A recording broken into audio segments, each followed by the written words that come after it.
is 7 o'clock, or so I believe. And good evening, members. Good evening, Chairman. And welcome to the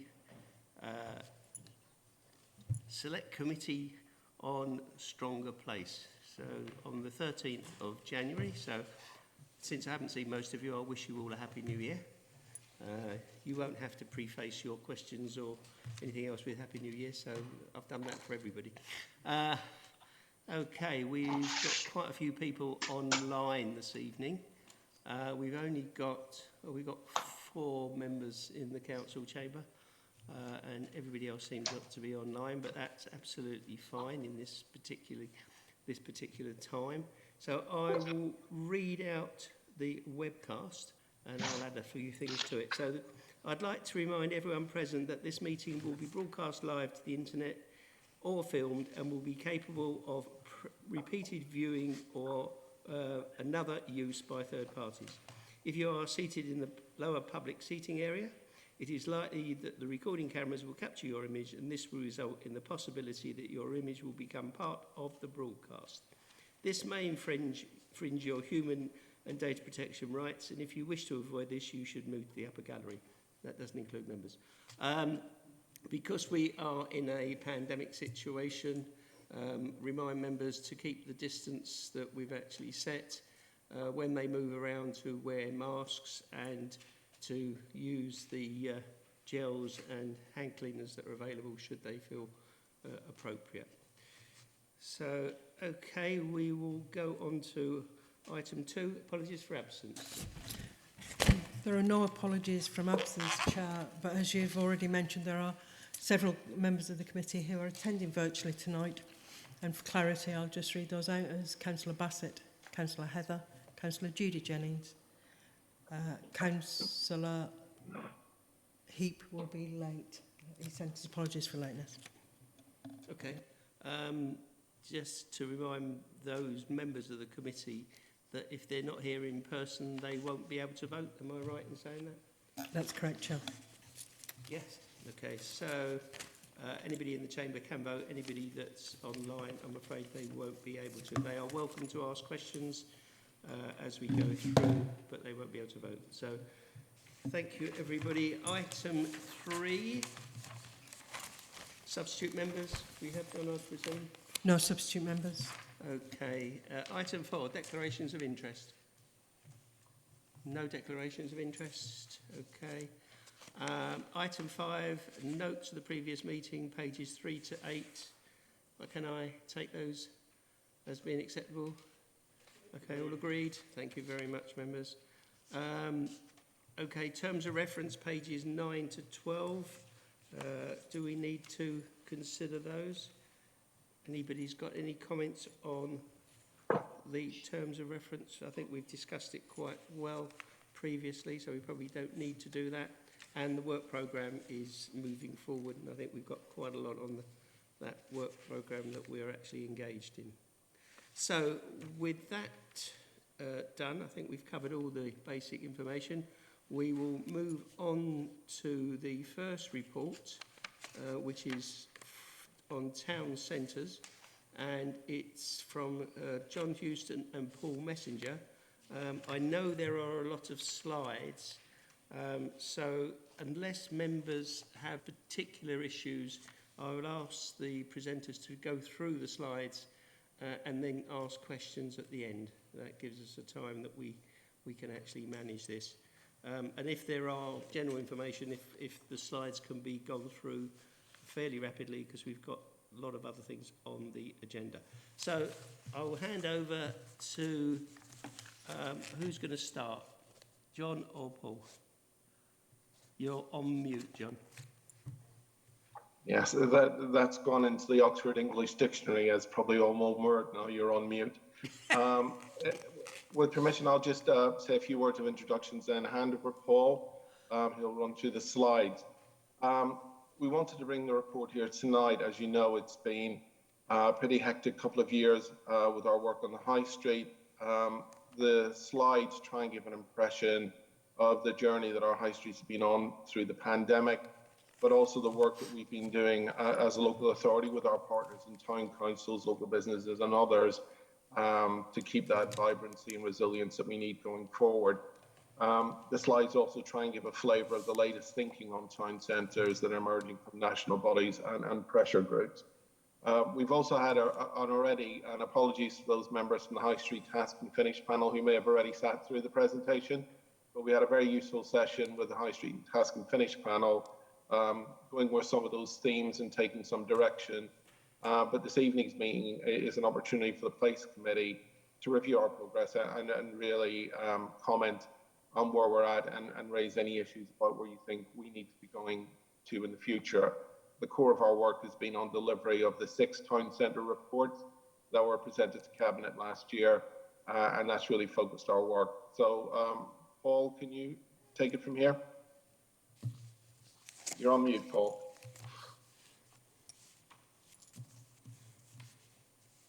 Good evening, everyone. Oh dear.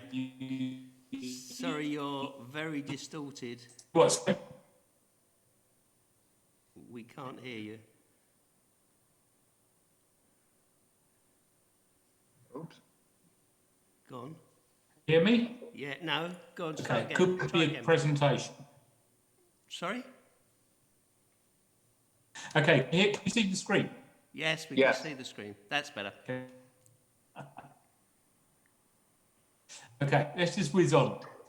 So, just want to go through this evening, I want to have a look at High Street as they are, a bit about where Epping Forest differs, Sorry. what a buoyant town centre can do for your town. No, we can't hear you at all. It's extremely distorted.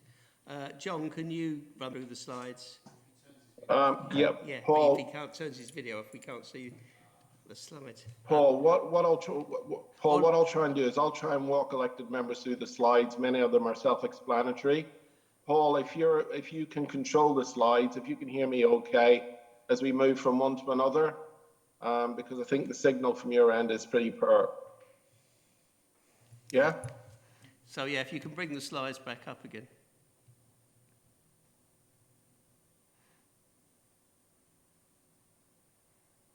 Is he gone? Paul, are you still there? Oh, he's still there, yeah. I can see him, but I can't see the slides. And he's on mute. You're on mute, Paul. Yeah, I can't seem to share the screen. Laura, do you have a copy? Is Laura with us? Did you have a copy of the slides? Could you screen share them? Unfortunately, I'm not on the Zoom call. Vivian? Can I suggest that we take the next report and see whether you can sort this out offline so we don't delay the meeting? Yeah, will do. Yeah, I think Okay. that will be helpful so we can move on to the next item. Sorry about this, members, but technology doesn't always work the way we intend it, and I'm well aware of that. So, okay, we will move on to the next item. If I get back to the agenda. Sorry about this. Which is item 8, which is pages 31 to 38, and it's the enforcement review from Councillor Les Barrows, ably assisted, I think, by Mr. Dorr at the appropriate time. So I'll hand over to you, and off you go. Thank you very much, Chairman, and thank you, members. Actually, the leader of the council asked for a review of enforcement, and the review was carried out in stages over the months of August and September. And the review covered the bulk of enforcement activities operated by the authority. And I would like to thank now the officers for their input, because they were very, very good in what they put forward. And those officers were Darren Goody, Nick Dawes, Andrew Marks, Sally Devines, Mandy Thompson, James Warwick and Darren Goody. Looking at the report, I would like to draw your attention to a couple of things. The first item out of the 8 does have an amount of money attached to it, which is, I think you'll find, £250,000. Speak up a bit. And that is very, very important to what we plan to do or what we hope to do. So I'm hoping that that money will become available in time. The last item I'd like to mention is 8, which is where we're looking at hopefully doing something the council hasn't been involved in before because we can't, which is actually enforcement of things like pavement parking and parking next to junctions. And I mean, where you've got parking on pavements in particular, if you've got a pram with children and you're pushing it down the road, you end up in the road, not on the pavement. So these things need to be dealt with, and they haven't been dealt with by the council in the past because we can't. But if we do a link up with what we're suggesting there, hopefully we can get that type of thing done. But there are some other things included in it, so that you may find interesting. I'm going to hand over now to actually Nick to do the main work. Thank you, Councillor Burrows. Obviously, I'm not going to go through the report in detail. You've had a chance to read it, but I just want to draw your attention to a few key issues. The enforcement review was purposely focused on what could be done relatively immediately and at relatively low cost. It's true that a larger review of planning enforcement is being undertaken, is being checked at the moment. So if there are particular questions about planning, and we're happy to field them, but there is a further review and statement underway at this moment in time. Also, obviously, the report takes into account that there is outline plans, particularly for improvement in technology, which both helps with the sharing and also, obviously, the identification of issues geographically. And as you know, many of the issues overlap. It may be that the improvement in technology is in 2 stages, i.e. we move from what we currently have to an improved system, but ultimately we move to an improved system that also brings, which is being also used by the HRA and the planning department. Again, most of the officers are available to answer particular questions about the services. This report covers essentially all our formal enforcement activity. The other thing I probably need to bring your attention to, like the process of enforcement isn't just the legal end of things, where in fact actually we lose significant control over to the courts and the legal process. This is also to cover the more kind of passive, encouraging officer contact forms of enforcement as well. Recourse to legal action is obviously the last resort. So very happy to answer any of your questions, and so are the team who are going to answer them remotely. Great. Could I ask one question first? Yes. Under item 2 on the report, and you've got the bulk of enforcement activities operated by the authority. It says planning, environmental health, building regulation, noise, etc. Is there a list of what has been included in the scope of this report? And I think if that's going to Cabinet, we need to know that. No, but we can certainly make sure that that exists on the version that goes through to Cabinet to make it absolutely clear. The idea was that it covered all enforcement activity, and we included all the managers of the appropriate section. Right, because I mean it says planning, and you've said there's another planning report coming out. So I think it will be useful for members to know what the actual scope is, what's been included in this, what enforcement is actually means to the council, because there's quite a lot of different enforcement activities. You know, from environmental, public health, as well as planning and parking, which has been mentioned. So, Councillor Hadley, you had a question.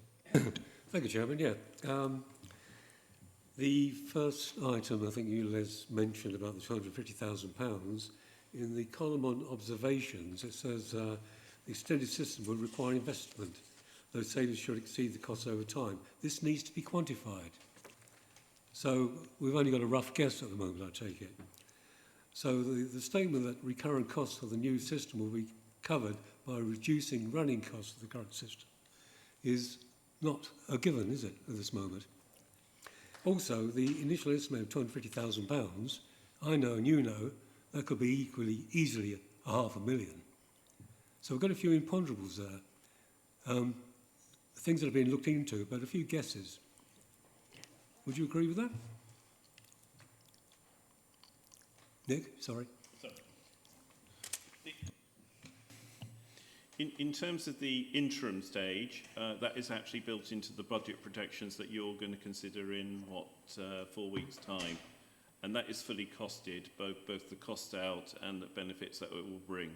It's true, the final stage, the business case relating to the ultimate move to a system that is effectively shared with planning and HRA, or the same system that planning and HRA used, is not worked up as a business case at this moment. So the certain costs are included in the budget that is going to be considered shortly. The ultimate cost is, as you say, unknown. So just as a follow-up to that, so you're saying a business case hasn't yet been produced. Where will that be, when will that be produced? So what's the process for that? And will that come to this committee, or how is that going to be dealt with? I see no problems with it coming to this committee, like I think the planning and the housing systems did.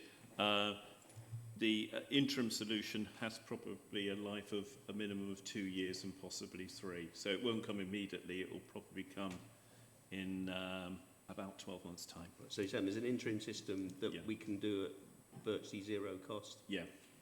Okay. Sorry, right, I've got a few hands up on the screen. Right, if I can take Councillor Avey, you had a question? Thank you, Chairman. I just wanted to ask about legal resources. I know the council, well, actually, I don't know what the extent of the legal resources we have internally at the council are. Has any costings been done against employing counsel in-house as opposed to going to external counsel for these prosecutions? And secondly, my question would be, basically with prosecutions, it's probably all about correct evidence gathering and procedure. When looking at this, do you feel that the officers have the technical know-how to be able to gather the evidence and aware of the process in order to prosecute if we don't have internal legal resources? I hope that all makes sense. The two questions you posed, but in reverse order, but colleagues may wish to join in. All of the officers that carry out enforcement activity are aware of PACE and other regulations that apply, and obviously carry out their activities in line with those. In terms of the issues relating to the resources that are available in-house or through sharing arrangements with other authorities or externally, effectively that is still in consideration. The points you've made are valid. At the moment, we have an issue around speed, specific ability, a list of acceptable kind of solicitors and others that we go to, and what resources available locally. You're quite right, it probably needs to be reviewed itself. Thank you. Councillor Whitehouse?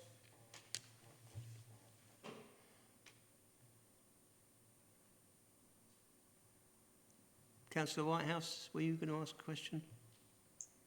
Sorry, Chairman, were you calling me? Yeah.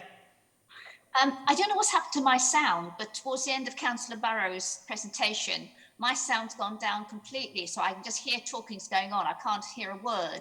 So I'd like to make my points, and then I'll leave the meeting and come back and see if the sound's any better. But my speakers are on maximum. I could just hear Councillor Avey, but I can't hear anything from the chamber. It is much quieter there anyhow.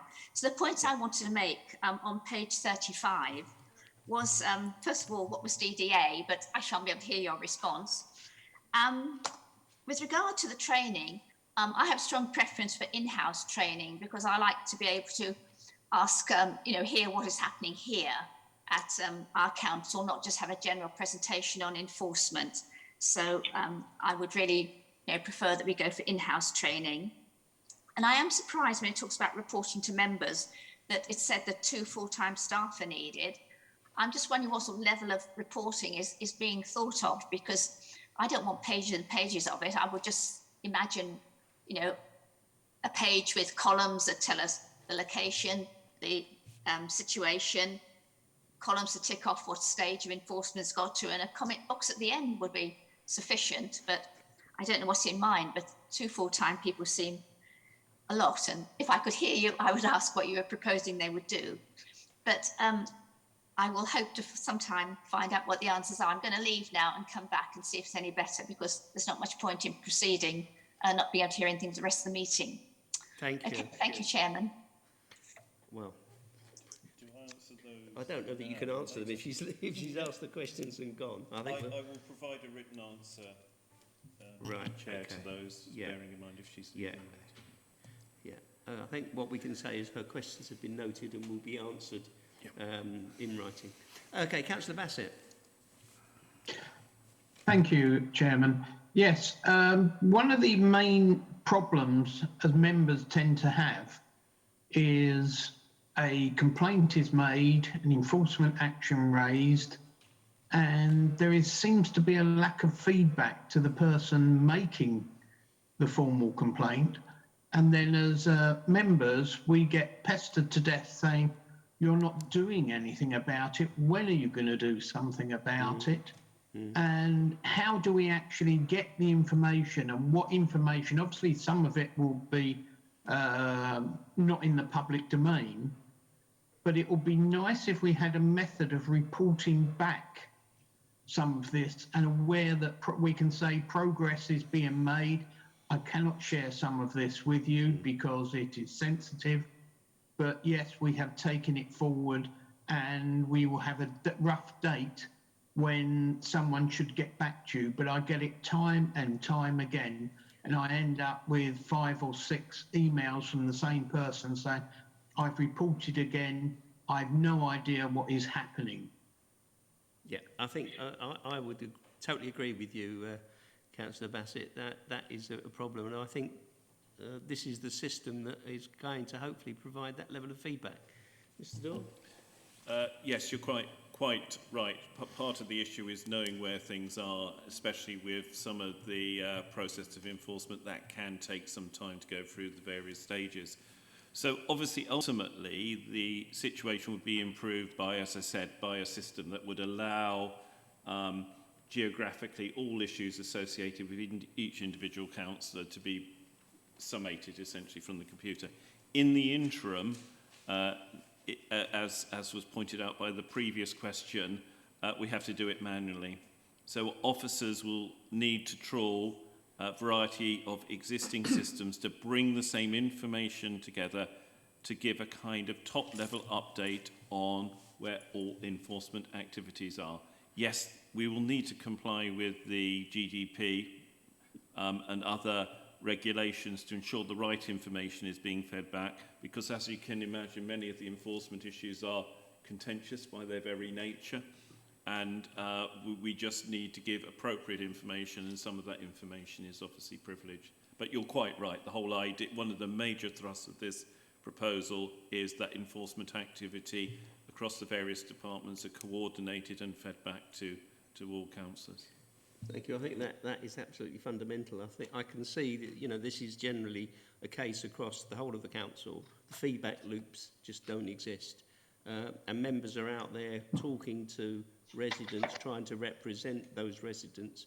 And it can be very embarrassing if they don't know what's happening. And certainly with COVID, it may be difficult to actually get in touch with an officer as quickly as necessary.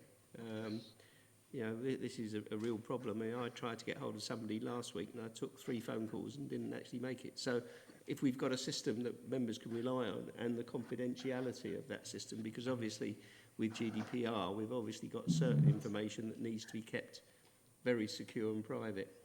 I will take another question. Councillor Owen?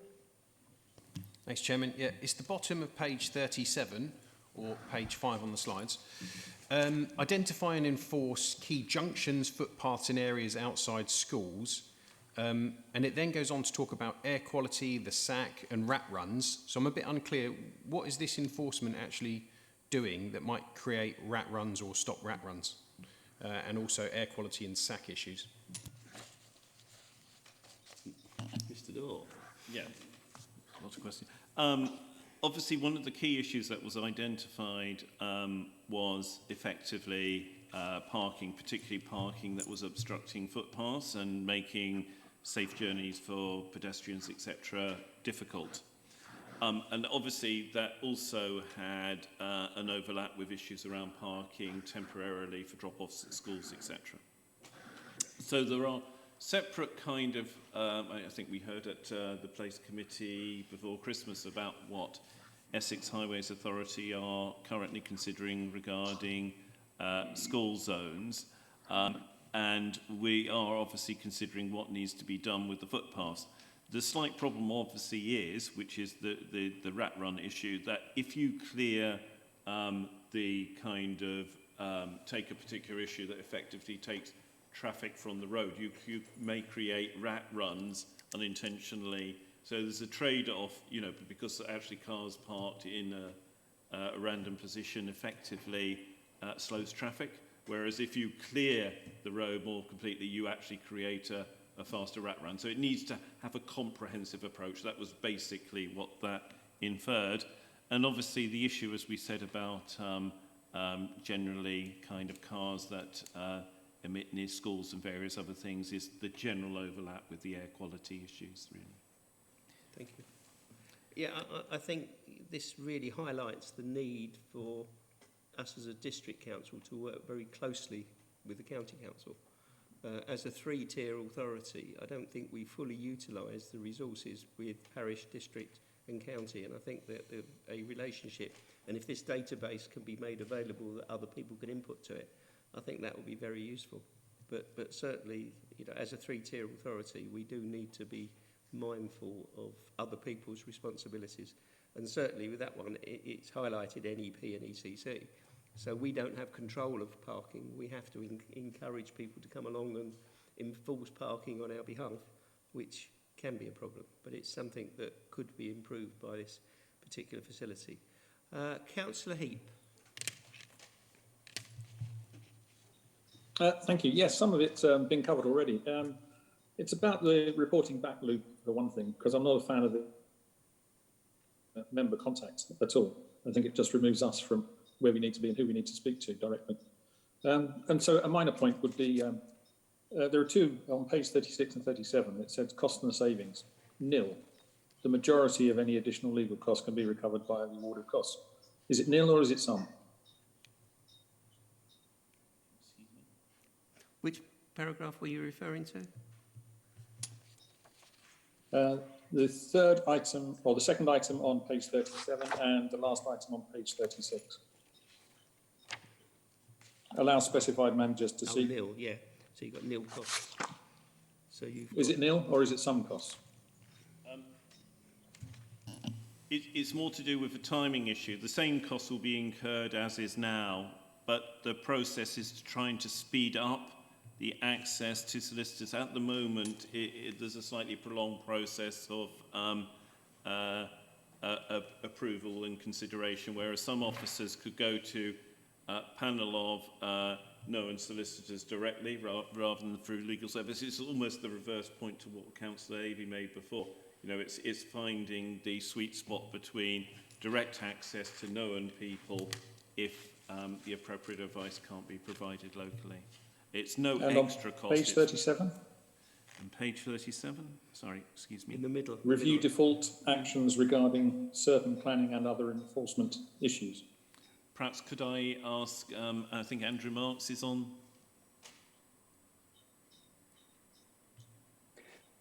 Yes, if this is specifically about legal advice, so we do not have an internal planning lawyer, and what we are hoping to be able to do is on those rare occasions where we do need urgent or expert legal advice to be able to go out and source that for and one such instance, for instance, is obtaining injunctions against urgent breaches and harmful breaches in planning control, which can be hugely expensive, but they need to be done fairly quickly. Otherwise, you lose the incentive for actually getting the injunction. Okay. Is that okay, Councillor Heap? Yeah, it's either nil or it's some, that's all. Yeah. Well, I think once we get the business case, we'll find out exactly what the costs are going to be for implementing the system. Yeah, perhaps if I can, I mean, some of the issues, including that we're discussing tonight, including the new IT systems are sometimes difficult to quantify in pound terms. And so they are usually about saving resource for the council. So typically what would happen now if we want to obtain an injunction is we go to the head of legal, who, as you know, is shared with another authority. So it might be that if you don't catch it on the right day, there might be a day or two delay.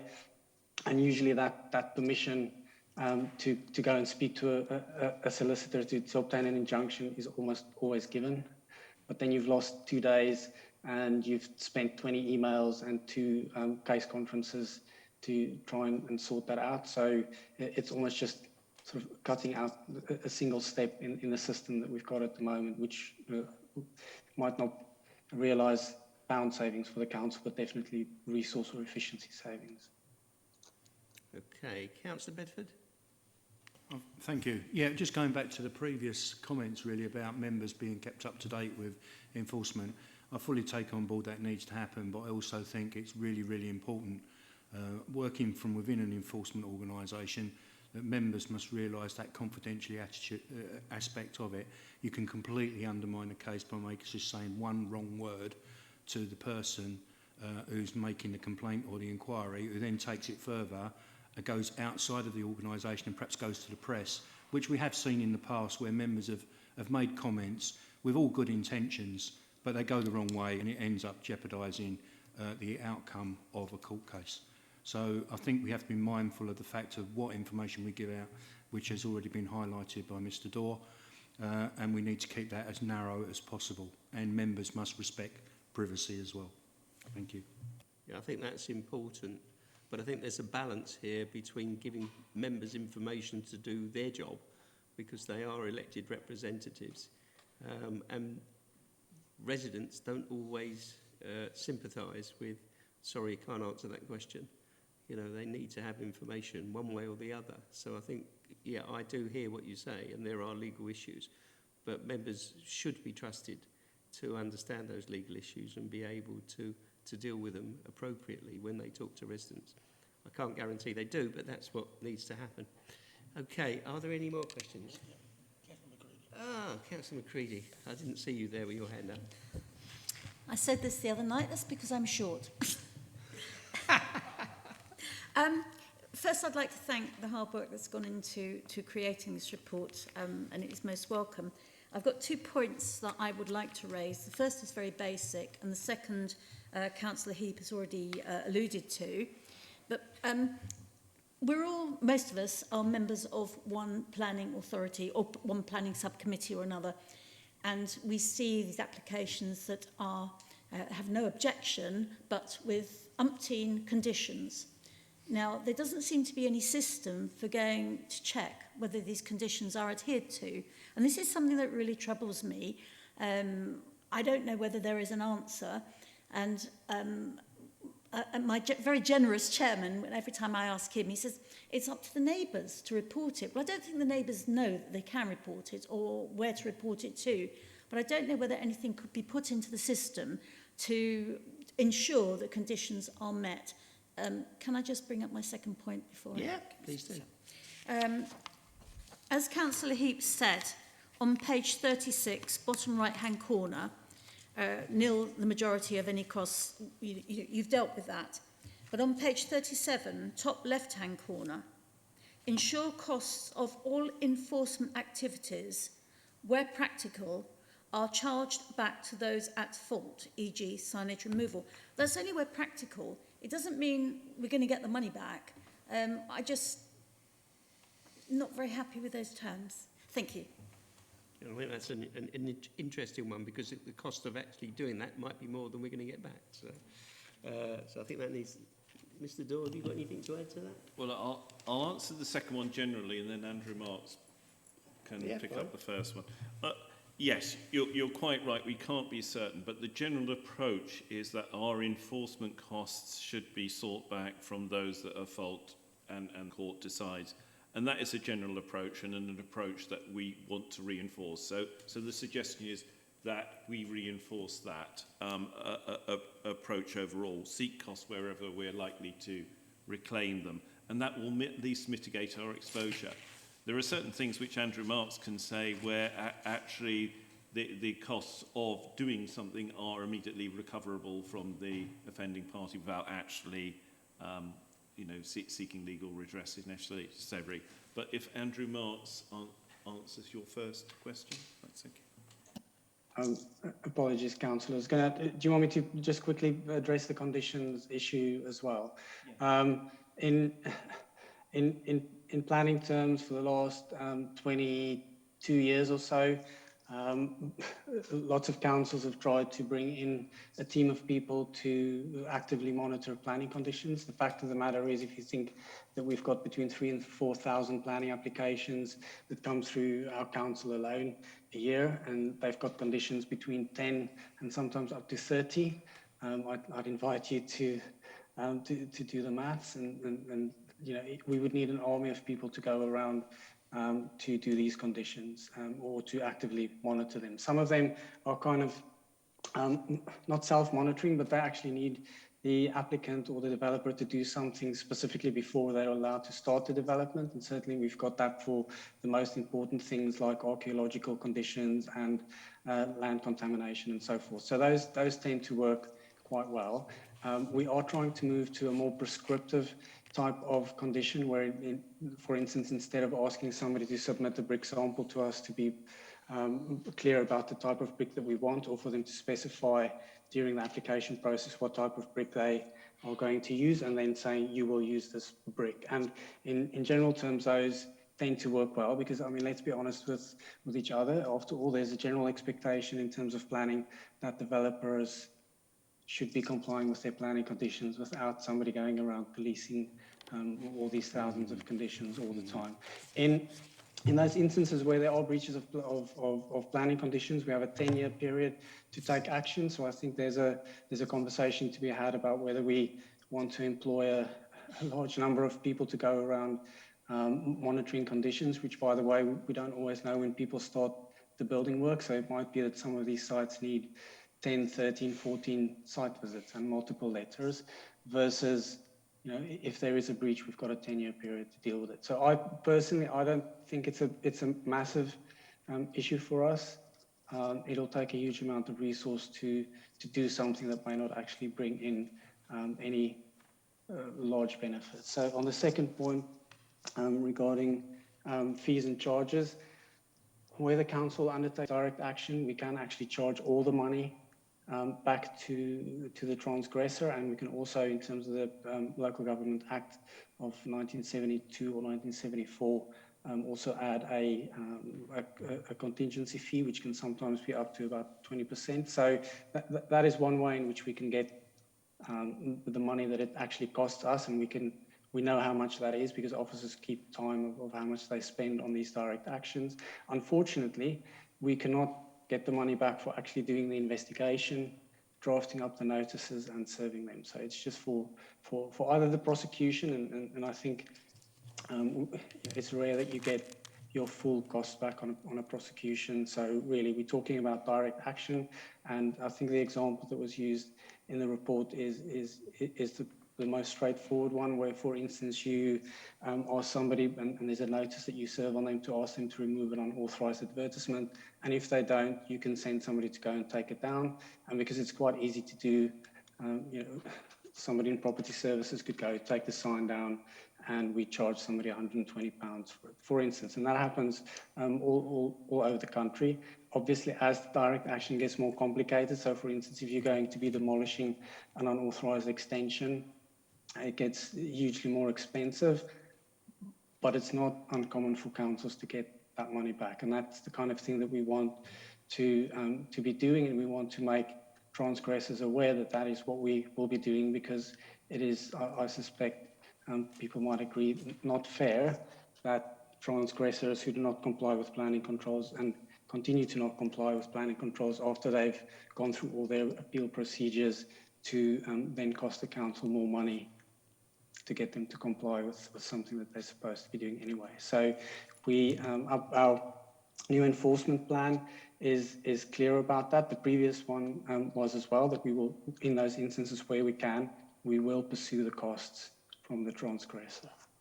Great. Sorry, Andrew, just to come in there. Sorry, it's Nigel Richardson speaking. Just in addition to that, we do get solicitors who do write to us and want confirmation. This is going back to the planning conditions, confirmation that conditions have been adhered to. So, you know, there is that check-in that does go on when we are approached, and there is a fee attached to that as well.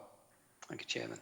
Thank you. One particular issue that is bugging me for some time, this is damage to grass verges caused by contractors. I don't want to debate it here tonight, but that is a major issue, certainly where I am, in Chigwell. You know, we're losing a lot of grass verges, and when county come back, they just tarmac it over. So I think from an enforcement point of view, we need to find a solution to that. But as I say, don't particularly want to debate it now. Councillor Whitehouse, yes, can you hear now? Are you able to hear? I could hear better than I could, but it would help if members in the chamber would talk into their microphones, because the contrast between speech coming from those of us on Zoom and speech from you in the chamber is really quite dramatic. Yes. So if you could speak into the microphone, it would help a lot. I wanted to follow up Councillor Macready's question, because she did finish off by asking what could be done about it when she had been told that neighbours should report breach of conditions. And I just wondered about the letter that goes out to neighbours telling them the planning application being put in. Would it be possible, well it would, but would you do it, to put at the end of that letter that there will be conditions if this is approved, and you know, it would be help if there was any that weren't being adhered to, the neighbours are invited to contact whichever officer, whatever phone number, so they know, as Councillor Macready said, they don't know they can do it, they don't know who to go to, but you know, this would be a way of perhaps preventing some of the complaints coming to councillors that, you know, things are not happening that should be happening. So perhaps officers could consider that with regard to the letter. Thank you. I believe Andrew Marks is probably best to answer that one. Poor old Andrew, he's getting a lot tonight. Yes, no, I'm not sure it's appropriate to, in a consultation letter which is sent out in terms of very specific legislation and which needs to adhere to specific guidelines, is the appropriate place to invite neighbours to complain about non-compliance with planning conditions. What we do have on our website is obviously a very clear link to allow people to report alleged breaches of planning control to us. The letter that goes out to neighbours also inform them that the decision notice and all the conditions will be published on the website, so that is available. And I would have thought that, and we get this all the time, neighbours are obviously very interested about what's going on next door or in their neighbourhood. We regularly have people checking the planning conditions and reporting breaches to us. So yes, it might be that there are breaches that are going on that we don't ever get to know about, but arguably, and I suggest if you read the planning guidance on this, you know, if nobody's reported it in 10 years, then it couldn't have been so harmful that the council would have wanted to do anything about it. Sorry, Chairman, can I add into that as well? My concerns about that, first of all, it sounds like we're preemptive. We're going to grant planning permission. So I can see some of the comments that we may get back. Secondly, who keeps a consultation letter once the planning application's been decided? So I think it would just become a memory thing that nobody will recall. And thirdly, the consultation letter is, we don't want to make it too lengthy. We've shortened it down already because there's a lot of too much information was in there. And my concern, Chairman, is that adds to the length of what's in that consultation letter. So a few additions there. Okay. Just to say, from what Councillor Burrows was saying, there's going to be a separate planning enforcement report coming forward. So maybe these things can be covered in that report rather than making it into a planning debate this evening. I don't know whether that's possible. Councillor Whitehouse, your first questions, Mr. Dorr said he would reply in writing to your training questions and the other questions you had, if that's okay. Thank you. Okay, I think Councillor Macready wanted to come back. Thank you, Chairman. Yes, just to follow up on what you were saying about, it's not part of the agenda tonight, the damaged grass verges, and they come and tarmac over them. and then they come along and rip up the tarmac with their lorries again, and it creates very, very dangerous pavements, which we all know about, but just to follow up on what you were saying. Yeah, I'm sure that will be picked up at some point. Thanks very much. Are there any other questions from anybody? Councillor Burrows wanted to come back. Come back a little bit. You do mention that councillors often do not know what's going on, and the residents do think, well, actually, what are you doing? And one of the things we do plan to do is to actually, when there is enforcement, the ward members will be told. They won't be told the nitty-gritty of it, obviously, for certain reasons, but they will be told things are going on.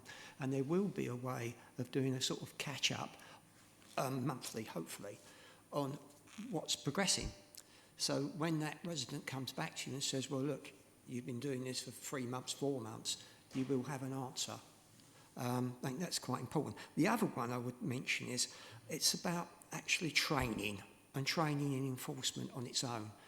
Sometimes I don't think every councillor, rightly so, understands that it works in a very opaque way, in a way, that someone can be doing something and the officers go down and say, stop doing it.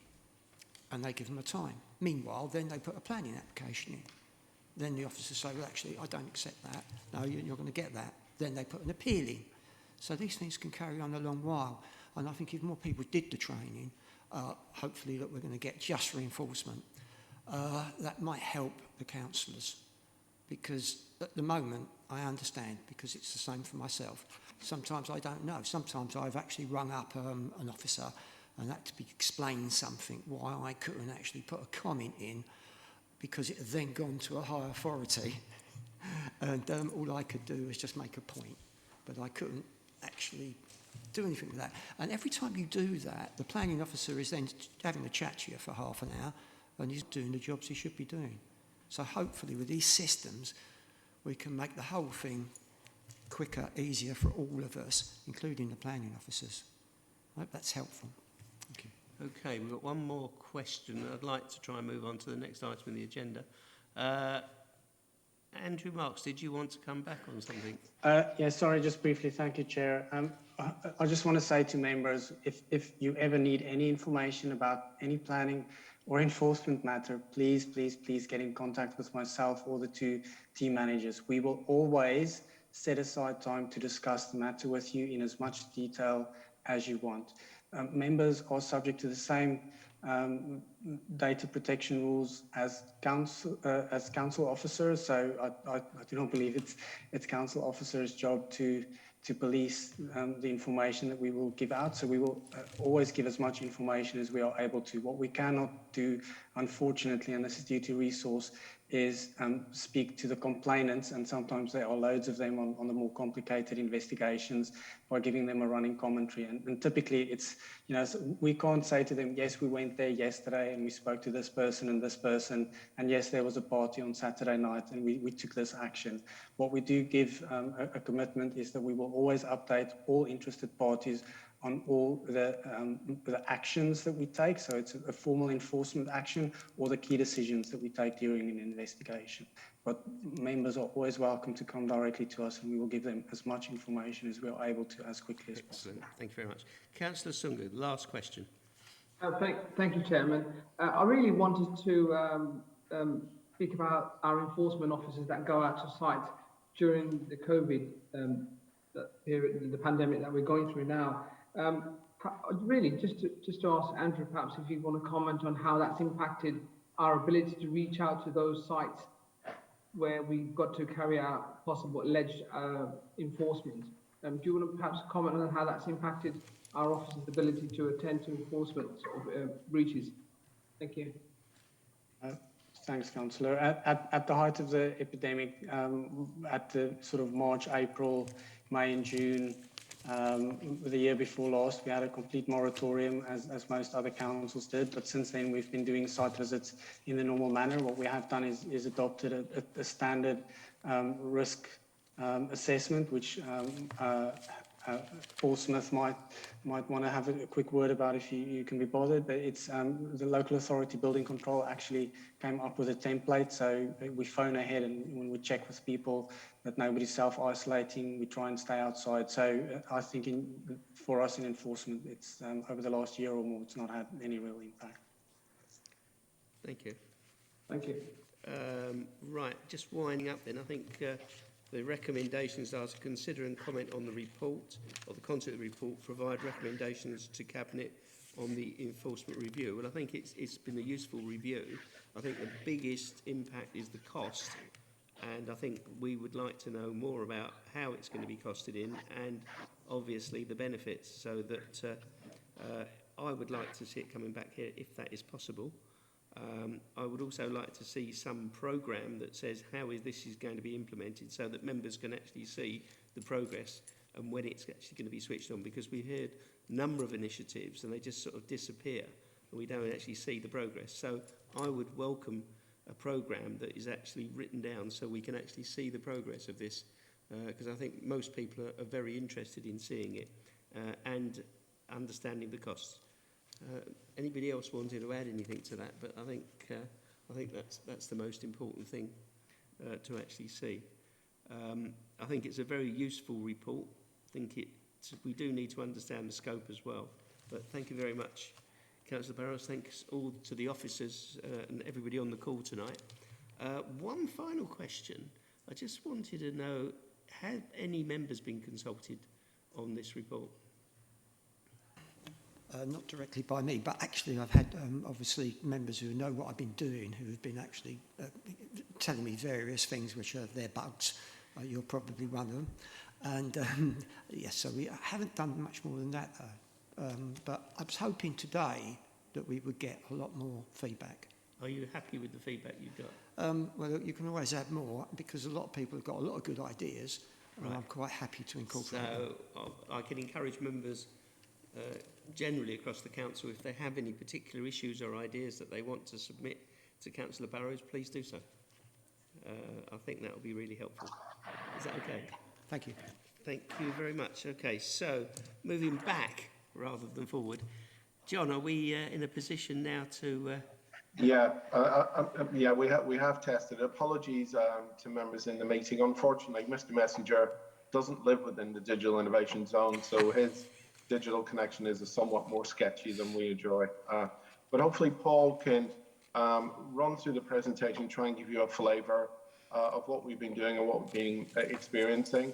I think the general takeaways is we're still performing quite strongly in the district in terms of vacancies and everything else. We're doing well, but we know things are changing and there's really no room for complacency, and we need to try and get ahead of the curve if we can. To make sure we retain the prosperity we already enjoy. Paul, are you good to go?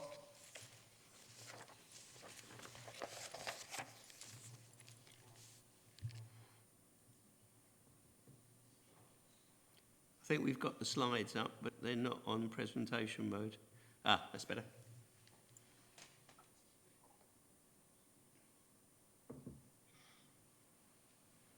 So is anyone going to talk them through? Paul, do you want to talk to the slides? Okay, can you hear me? Yes, yes, excellent. Fantastic, it's all working. Technology does work in Buckinghamshire, you see. Okay, let's just talk about high streets generally across the UK. I mean, in general terms, high streets are in decline. Retailers got increased competition from supermarkets and also online retailers. In my opinion, supermarkets have more impact on retailers than online retailers, but that's arguable. In most towns now, we've got a bit of an exodus of brands and national chains. In Epping, we know in the last week, Next has closed and gone. And we will no doubt see further chains going from Epping as well. Banks and post offices are closing, and banks and post offices are great for footfall. They bring people into town centres. So losing banks and post offices isn't good for a town. And we see there's still an attractiveness of retail parks and also some shopping centres. So people are still driving out of town to go to places. And also there's the advantage of most retail parks and shopping centres, parking's free, whereas if you come to a town centre, you have to pay for it. And the result of that is we're getting reduced footfall in the high streets, and that is for a number of reasons. So it could be cost, it could be because there's not a selection of shops, and it could be that the town centre just isn't generally a very nice place to go to, so people go elsewhere. For the shops themselves, we've got high rents, rates, and overheads. I mean, I know the rates is now an issue; it's a central government issue which is being addressed. And at the moment, rents on shops are quite high, and the brands have pushed the rents up. With the brands going from the towns, I would expect to see rents to sort of level out and maybe even drop back a bit. But that brings me on to the next thing, is the loss of planning regulation on high streets. If people want to start converting shops, retail shops, into residential property now, they can, and they don't have to apply for planning permission.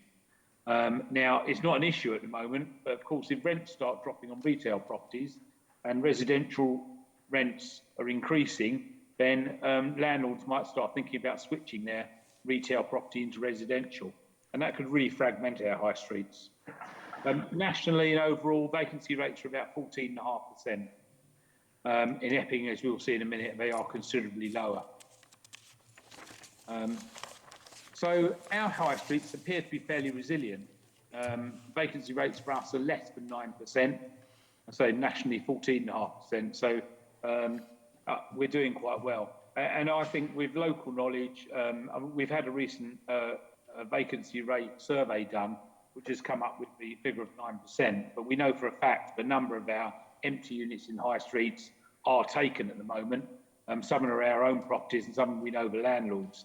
So although the shops are physically vacant, we know that they're under offer and legal work's going through. So that's why I say our vacancy rates are considerably less than 9%.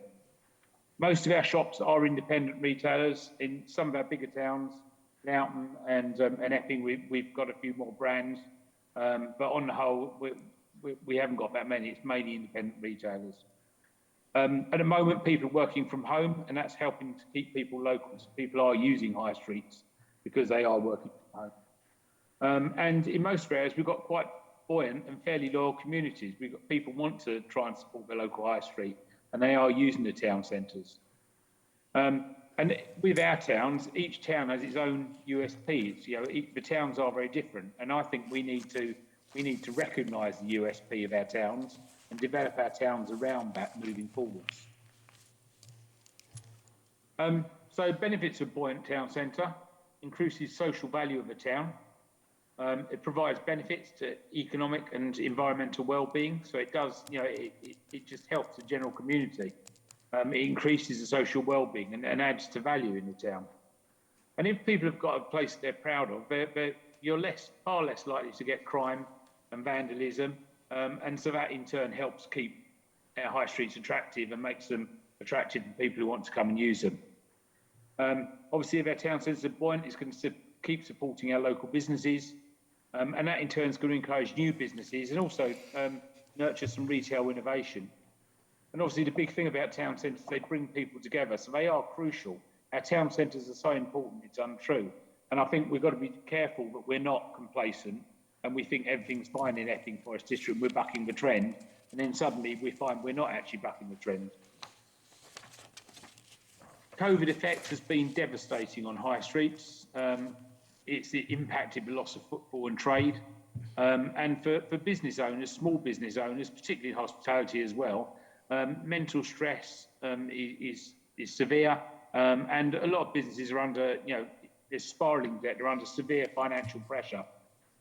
You know, and this is, I've been in retail for over 10 years, and this is by far the most difficult time retail's seen for as long as I can remember. We've got a bit of an uneven playing field. I mean, the supermarkets were able to sell non-essential items in lockdown. So our shops were told they couldn't open, but the people would go to a supermarket and buy whatever it was they couldn't get in the shops. So it's not even a level playing field. But many more people working from home, as we said, using the local area. And also we're finding there's good community spirit around the towns. But the shops that are open and working, you know, are trying to help the local community.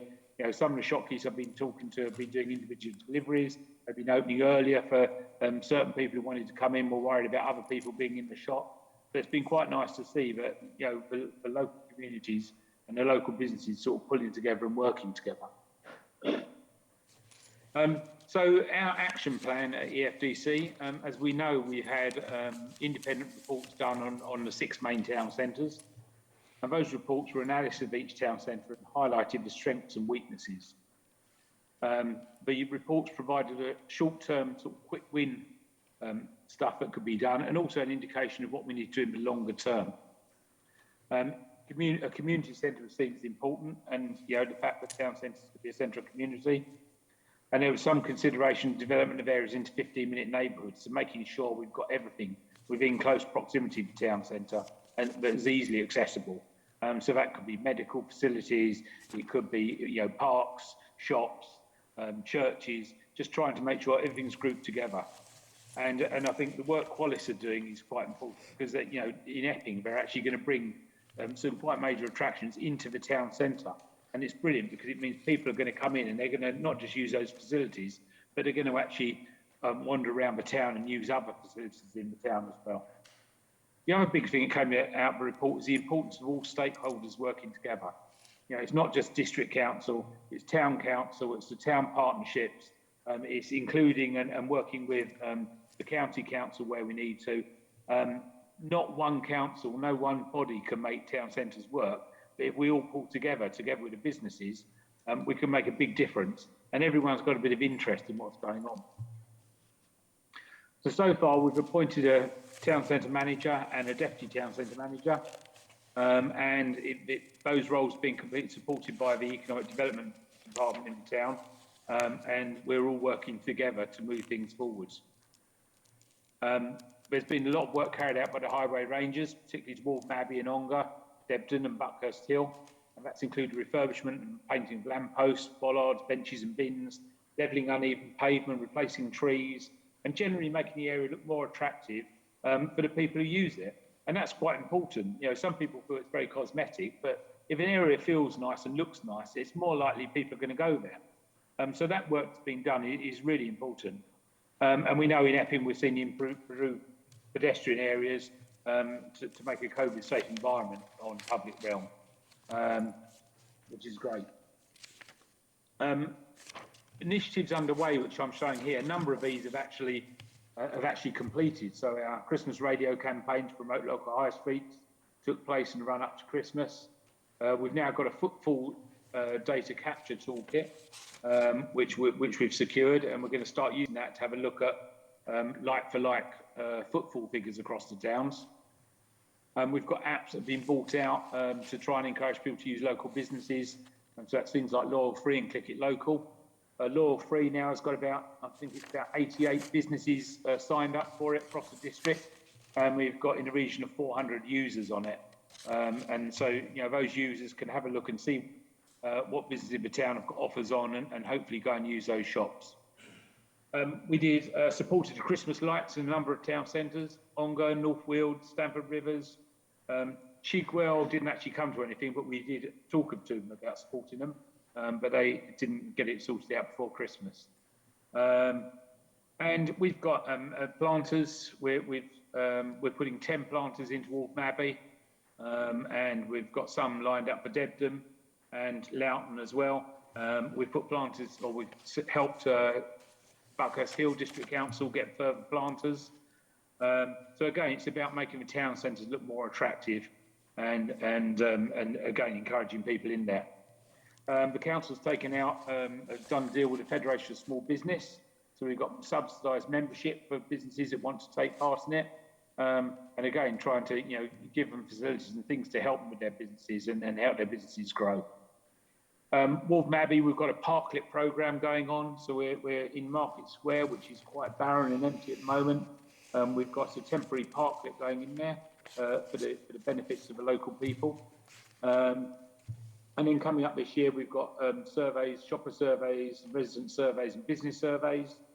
And we've got business breakfast we're looking at, and we're also looking to extend the High Street Ambassador project, so we can try and get this regular contact with the businesses and regular contact with the high streets.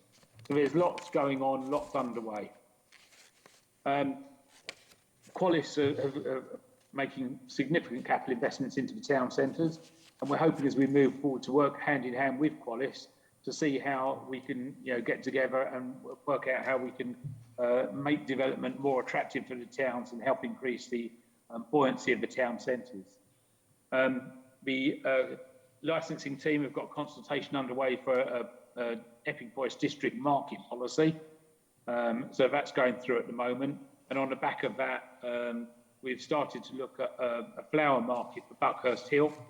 And I've been talking to Tower Hamlets Council and Columbia Road markets about their plant market and seeing what we can do about bringing people into Buckhurst Hill for a market. I know Debden also want to get their market back, and also Loughton Loughton Residents Association wants to get a farmers market up and running in the spring. So on the back of his market policy, there's quite a lot going on. And the great thing about markets is it's open air, it's out and about, it's good for COVID. Also, it increases footfall by 25% for all businesses. So bringing markets into town centres is really good for business as a whole. And we know in Ongar, they've started their farmers market at the end of last year. Month on month, that's grown and become more attractive, more people turning up for it, more stall holders there. And the town are really seeing the benefits now. And where initially 1 or 2 businesses were open on the Sunday when the farmers market was on, now within the town, a number of retailers have opened up and are benefiting from increased teas, coffees, lunches and things like that, which come on the back of having a successful market. And we're working hard to build relationships with the town and parish councils. And we have regular contact with them now. We consult with them where we're doing things within a town or where we want to do things within a town, and are trying to get their input and help. So we can work together as a team to make things happen. So the future, well, at the moment we're in a bit of a COVID fog, and have been for about 2 years, and that's distorting planned town centre regeneration. Most of the initiatives going on are supported by government funding and COVID relief funding from central government, and we're taking advantage of that, but obviously that's not going to go on forever. So we need to start looking at the medium and longer term. And we need to work out what we want to do with our towns to help them out as time moves on, and what funding is available and what funding we're able to obtain to help us do that. And as I said before, a lot of this is going to revolve around looking at the USP for each town and building it on the back of that. And as I say, the continued work with town parish councils, town partnerships and other key stakeholders to regenerate our towns is really important. And will drive things forwards. I'd like to bring your attention to the Grimsey Review, which is a research paper carried out by Bill Grimsey. The last one, which is called Against All Odds, The Vanishing High Street, is really pertinent to councils. It talks a lot about councils and what councils can do and how they should look at their town centres. And I would really encourage you as councillors to have a look at that and just have a read through it. And get a feel for what's going on. And I think some of the big things that came out of it, we need to change, councils need to change about how they think about their town centres and how they need to be developed. So yeah, that is a really good read and I would highly recommend it. So conclusion, we're making a good start. We're making big inroads. We've done quite a lot. We've done a lot on the back of COVID. It's enabled us to communicate with the town centres, and help them through the COVID situation. And it's also helped us to talk to them about what we need to do to make the town better. We've got a good digital element with the Digital Innovation Zone, which I think you all know about anyway. And moving forward, we want to make towns destinations in their own right. We want to provide services and facilities in our towns that you can't get online.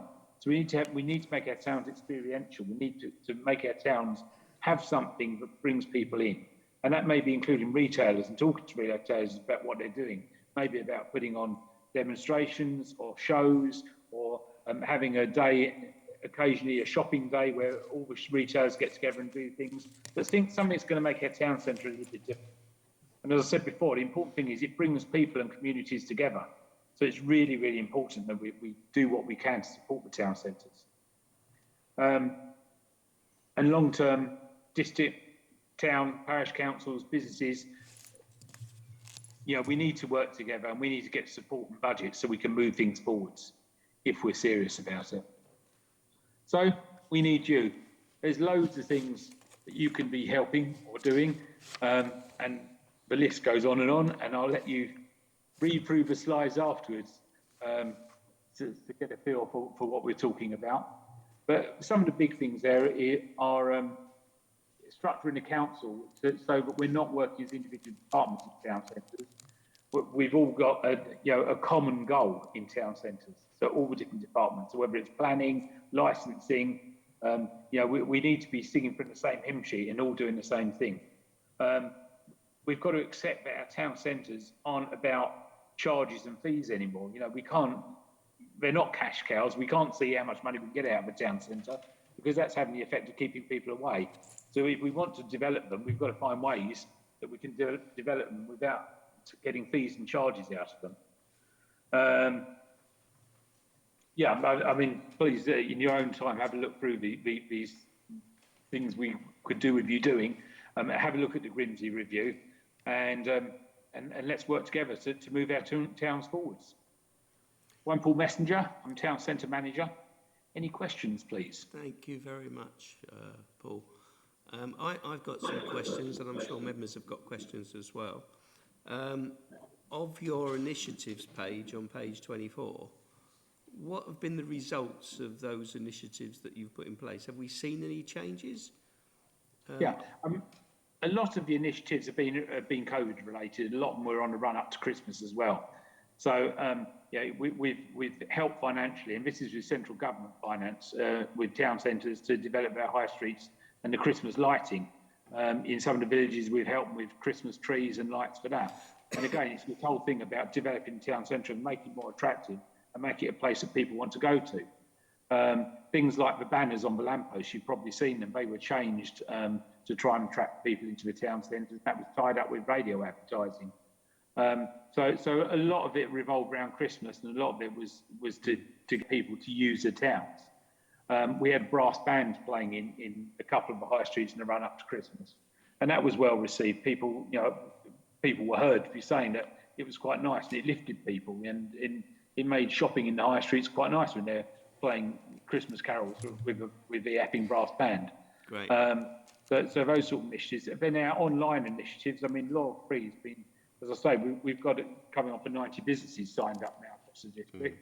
And that, it's a small element, it's a small tool, but it's something else that's going to encourage people to go to the retailers and high street. And of course, by selling things like Law Free into the retailers, we've also been talking to them.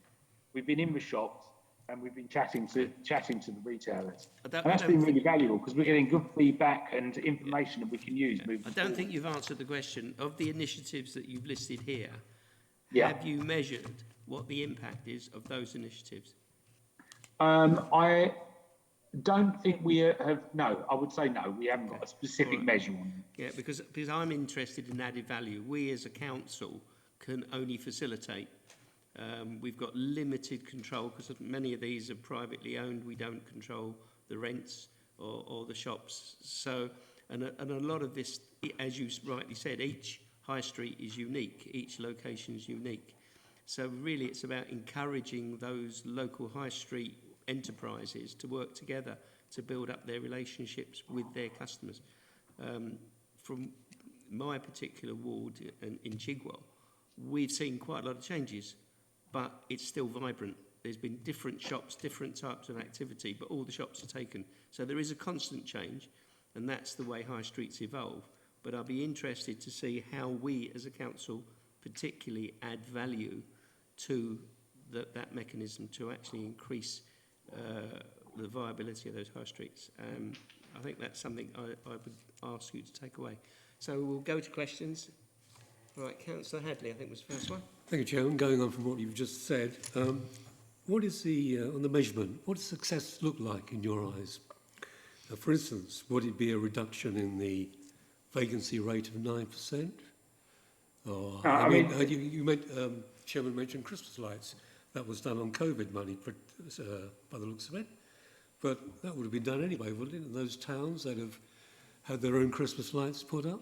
So what value are we getting out of it? And how much are we prepared to spend on chasing this? Yeah, you need to tell me how much you're prepared to spend because no one's given me that figure yet. the only funding we've got so far is on the back of government funding, which is COVID related. So, and yeah, things like Christmas lights, they may have been done anyway, but in a lot of cases, we've match funded. So we've not gone all out and just said, look, here's money to buy some lights. We're trying to raise money to buy lights, and we've assisted them in doing it. So, but the measures are, yeah, to keep our vacancy rates low. We also need to keep our churn rates low. So it's not just having shops which have got tenants in, it's having shops who are there for the longer term. So those are measures of success. Increased footfall is a measure of success. And another measure of success is keeping chains and brands. You know, to lose Next out of Epping is a big loss. You know, that is a big anchor for Epping High Street.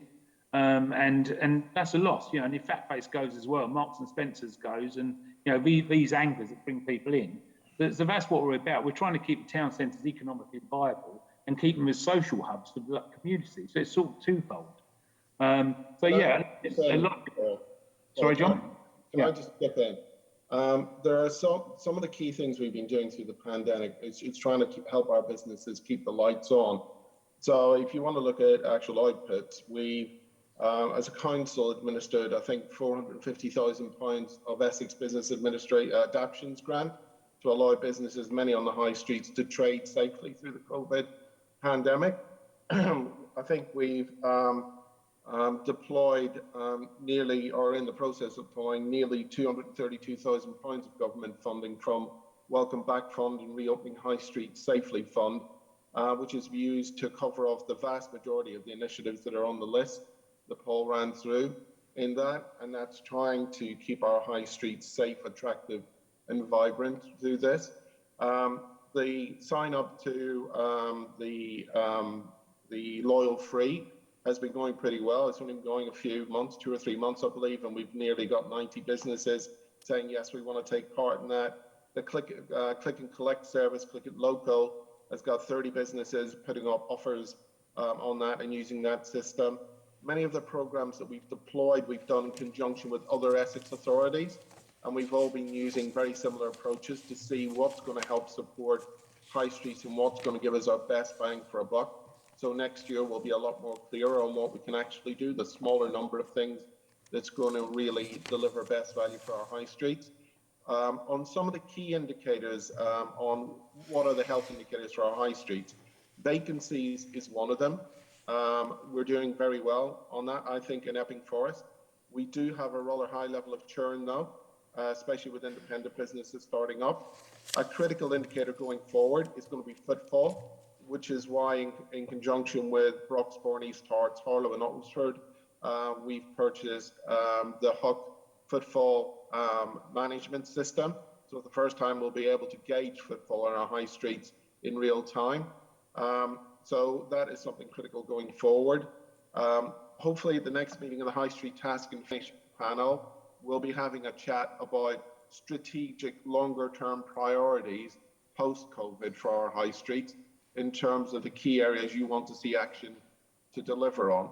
So we can probably run through, Chairman, a lot of the key outputs from the actual work that's been done. I know all the work that was done on attractiveness and repairs on the high streets in each of the town centres. It was very well received by elected members. Okay. And we're going to try and do more on that to make it sure it's safe and attractive places to be. But in some of the hard data, we're going to have to put in place the systems that give us the data to decide what is really important in our high streets and what is actually working and not working at the minute, if that helps. Yeah, I think, yeah, we can certainly look forward to that. I've got Councillor Bassett, Councillor Brooks, Councillor Whitehouse, Councillor Owen and Councillor Heap that want to ask questions. So Councillor Bassett first, please. Thank you. Yes, one area that we shouldn't forget is the smaller rural parade of shops. Obviously, I live in a village and I've spoken to a lot of the, shall we say, owners, and they've said a lot of people now are starting to use their little local shops because they don't want to go to towns. They're scared of COVID and they think these little smaller parade of shops are a good idea. Also, the other thing they found is, I know the local butcher said, people have come back and said if I go to the supermarket, it's filled up with 3 tons of water and God knows else. But I come here, I can actually taste the meat. And things like this have been going on and been said. And they've also noticed we've got parking issues because the footfall has gone up. So I don't think we should forget them and just concentrate on the bigger towns. I think we do need to keep a little eye on these because they keep rural areas going, especially with lack of transport and things like that to actually go to the bigger towns. Yeah, this is change, isn't it, really? People are staying local, quite rightly. I've seen exactly the same thing in our high street. Councillor Brooks. And I'm not actually a member of the committee, so I think there are other people carry on. ahead of me. Carry on. You sure? You sure? Yeah. Just a couple of things I'd like to make. Point. We do still have a very good bookshop in Loughton. I have been sort of keeping a check on how they're going, and they said that this year they'd had a particularly good Christmas because a lot of people had not been going up to town and had wanted to support them. Because as you can imagine, the competition where you can get books online is pretty fierce. So I was quite encouraged by that, really. And secondly, I'm sorry if I should know this acronym, but what does USP mean in this context? Unique sales point. Oh, right. Yeah, thanks very much. Thank you. Councillor Whitehouse. Thank you, Chairman. On page 24, there's reference to a parklet programme from Waltham Abbey.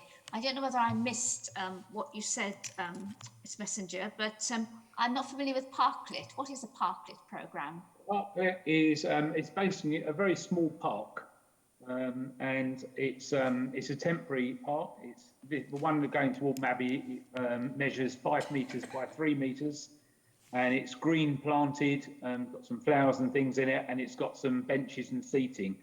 And it's just really an outside space that people can use during COVID to get a coffee, socialise, etc.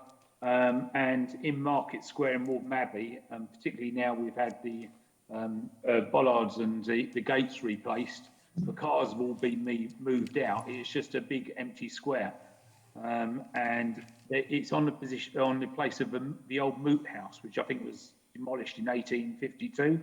It's still marked out on the ground, so we decided to put a parklet on the spot of the old Moot House, partly to test what the reaction is to have something in Market Square and whether it's used and whether there's any grounds for doing anything more permanent, and also just as something to make the area more pleasant and attractive to locals and visitors alike. Thank you, Chair. If I could just follow that up, I think you said a temporary parklet. Yep. When you say temporary, what sort of period is temporary and why is it temporary and not going to stay? Well, the nice thing about being a temporary is that we don't have to do anything to the ground. We don't have to put foundations in or disturb anything like that. So if it's something that we might not want there in the longer term, it's quite nice to have something that could be completely removable without having to do any groundwork.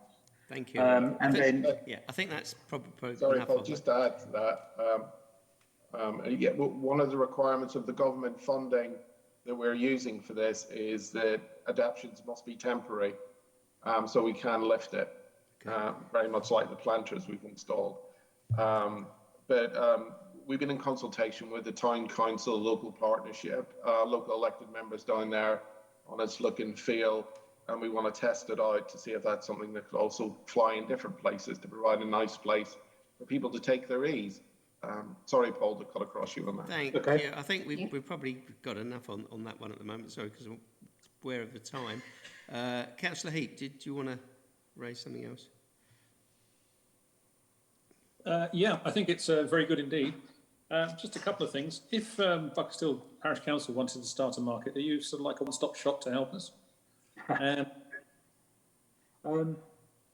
Just to sort out permissions and things like that. Yeah, I mean, okay. If I could just answer that one. Sorry, the other thing would be...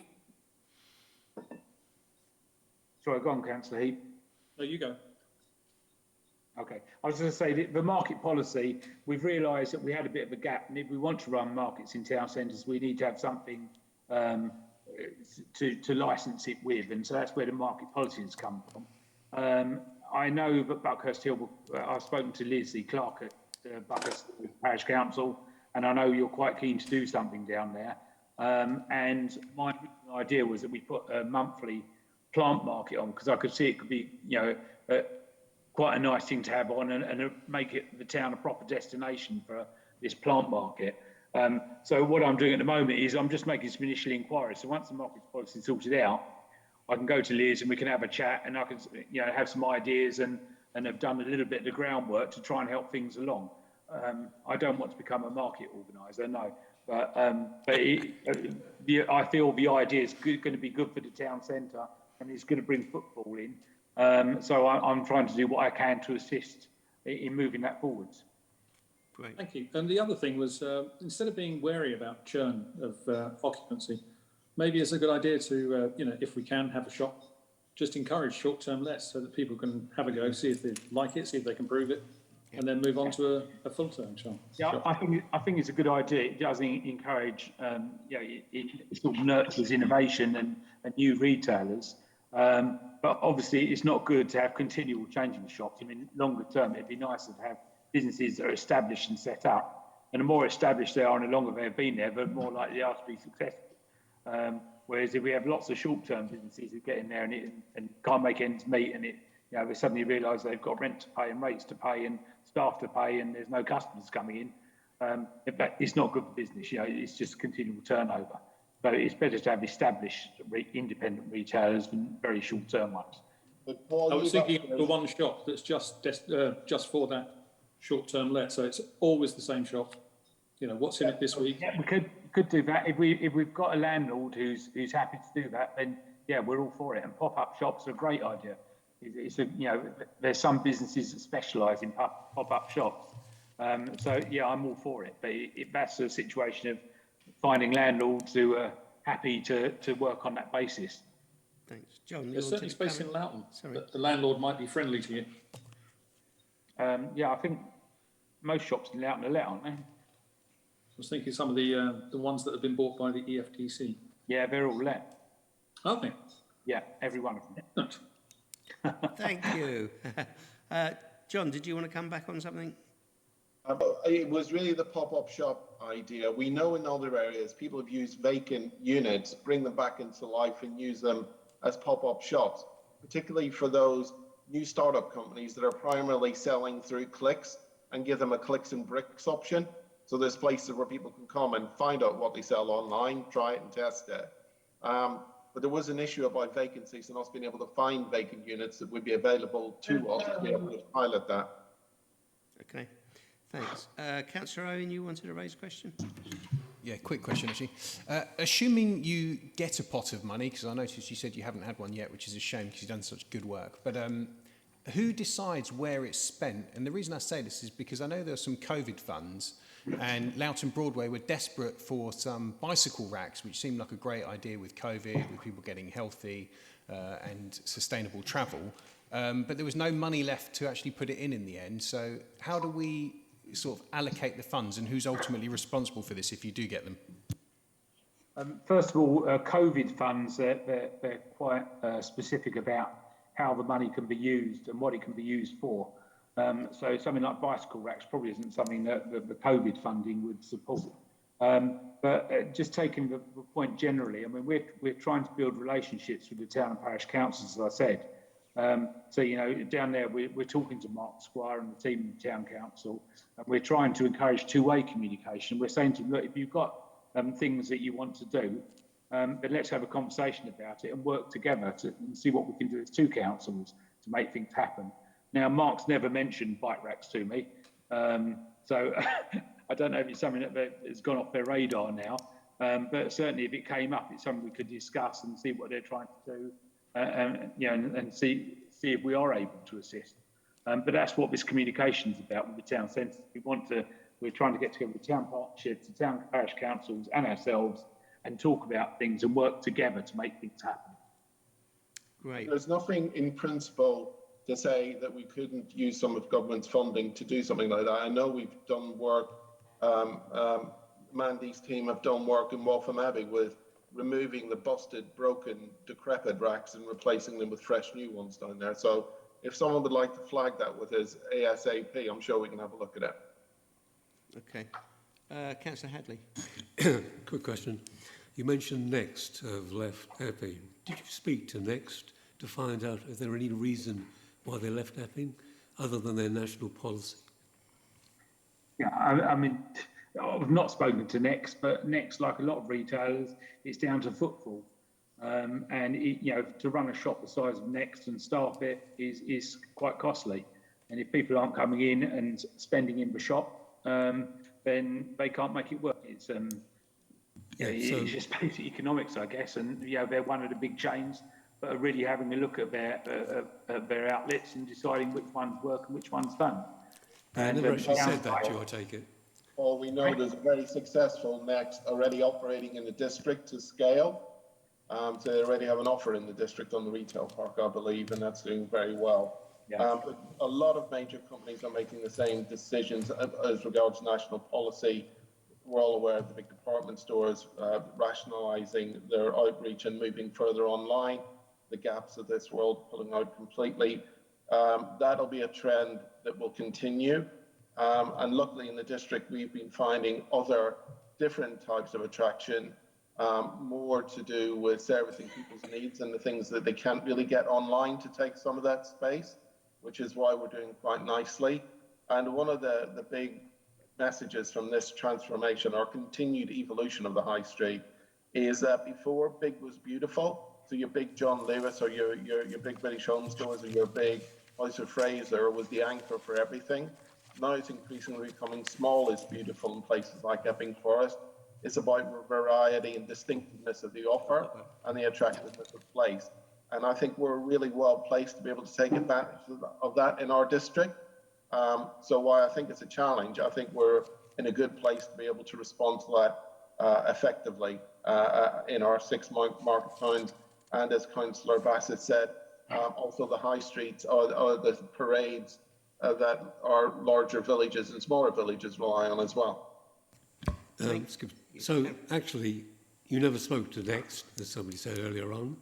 Would it have been good to find out if there was any other reason they might have left, other than you supposing it's just football? Yeah, can do, certainly. Okay, I think I've got a question from Councillor Holly. Not a question, I just wanted to respond to Councillor Hadley's comments, because I started a petition to save Next, which unfortunately was unsuccessful because it closed just after Christmas, but we actually got 1,500 signatures and growing, showing what an important presence Next had in Epping High Street. And actually I know it's been there all of my life, and it's a shop I use pretty much 3 or 4 times a week. I'm always picking up dresses. In fact, I've got a Next number on tonight. You're the customer. Yeah. But what Next did, and I did get correspondence directly from the Chief Executive, and they were talking about footfall, but they were talking more about the change in model, so the move towards them big stores, like we've got in the Epping Forest retail park. I then went back kind of expressing my disappointment and talking about how important these smaller stores are, because actually they play a bit of a kind of community function as well. I mean, all the ladies in there I'd certainly known for years and years, and I know they had really good relationships with their customers. And in fact, they get about, in the Christmas period, around 1,000 collections a day. So it is that move to the online and then collect model. But I have since gone back to Next and said, look, can we reconsider that high street presence, whether it will be of any use. But I plan to keep on pressing on it because I think it's an important shop to have. And actually these high street shops, they're anchors, aren't they? They bring people to the high street. So that I have heard, and I'm happy to share that correspondence with you from the Chief Exec. Yeah, I was going to say that I think we have seen the Next in the retail park being a fairly fundamental presence there, but they don't seem to be necessarily there just as a retail outlet. They're there as a showroom and as a return type function, because a lot of clothing is bought online, and they just have a point of presence in a fairly robust high street, and that's seemingly going to continue. But I think it's good if Councillor Holly Whitbread can actually encourage them to stay. That's really useful. So I don't see any other hands. I don't see any other questions. I think that was a very useful report. What are the next steps now, Paul and John? Yeah, so Chairman, I think we've been through a period where we were in very reactive mode. We were really doing all we could to keep the lights on through a truly extraordinary period of time and trying to support our retailers. And before we finish up, we put a lot of things on our list of things that were done, but it's important to recognise that a lot of these things were done by our environmental health officers, our licensing team, colleagues in planning, Andy Thompson's team doing a lot of the front end work. And I think it shows the importance of us working collectively as a council to support our high streets. But I think we need to recognise the contribution those people made every day to deal with a very difficult circumstance. And they're still out there providing direct advice to shops on how to trade safely, as well as advertising what grants are available to keep them in business so they don't lose out. In terms of next steps, it's really to think around a longer term plan for the district as a whole and our high streets. So we've been working on some strategic aims, and we want to run those past our colleagues on the High Street Task and Finish panel to see if these strategic aims should guide the work going forward. So we focus into areas that are really important rather than trying to boil the ocean. So we have a meeting, I think, in February, and I'll be having a chat with the chairman to see if we could use that meeting to try and boil down those strategic aims into a manageable set, so we deliver what we can rather than try and spread ourselves too widely. But I'm happy to take suggestions from members in the meeting. Okay, well, I think we haven't got any more questions now, but if you're saying that there is going to be another meeting of the Task and Finish panel, I think probably that is the place to secure members' comments and to see whether there's anything locally. But I think you've highlighted the fact it is a unique presence in each town centre, high street, shopping parade, and things are changing and people are moving their shopping habits to different locations. And I think that each one needs to be looked at on that basis. And I think the resources that need to be used there could be quite extensive. So I think it's going to be working with the local high street people within their own areas to actually make that happen. So thank you very much for the report. I think everybody's had their say. I hope you got some useful feedback, and thank you. We'll move on to item 9, which is additional waste container costs, pages 39 to 54. I'll hand over to James Warwick. Thank you, Chair. Yeah, the report you have in front of you is recommending a change in policy in the introduction of charging for additional and replacement waste containers. So I'd like to point out, we're not suggesting of introducing charges for the current standard waste containers that each household is provided for. This paper has gone to the Waste Management Partnership Board, and the recommendation was to bring the paper to the Stronger Place Select Committee, and then if approved, it would go to take on any feedback and then go to Cabinet if members wished so. So to some context, members are well aware of the financial challenges that Epping Forest District Council is facing, and we're always striving to reduce costs of services and identify efficiencies. So the cost of the waste management contract continues to rise and presents challenges. Therefore, we're kind of always looking for any innovation and any way where we potentially can free up resources and make savings. And our current open-ended policy concerning waste containers has always created a constant demand for additional waste containers, especially when there is no cost that affects the resident.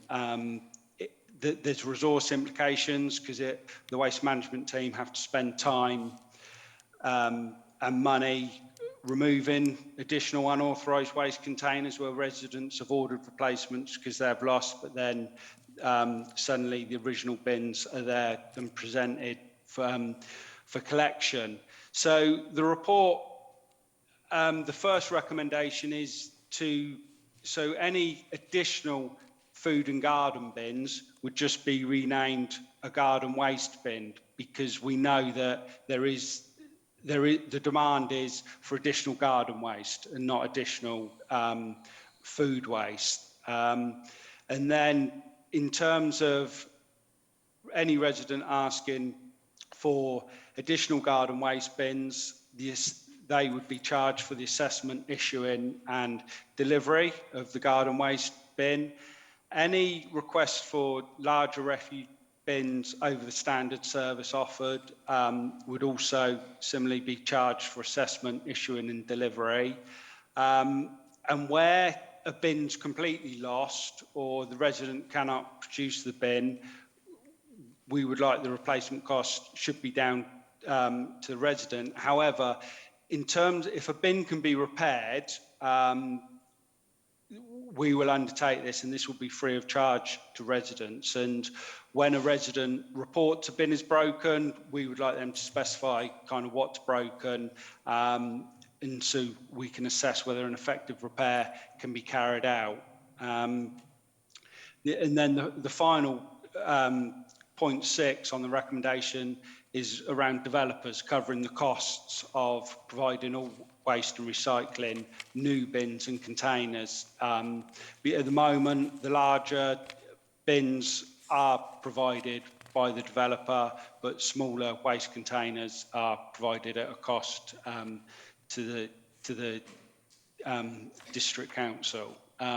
We've benchmarked against other local authorities and found, in line with best practice, most other local authorities do now charge residents for replacement containers when bins are reported lost. And it's believed this will encourage residents to look after the bins more and keep them in better condition.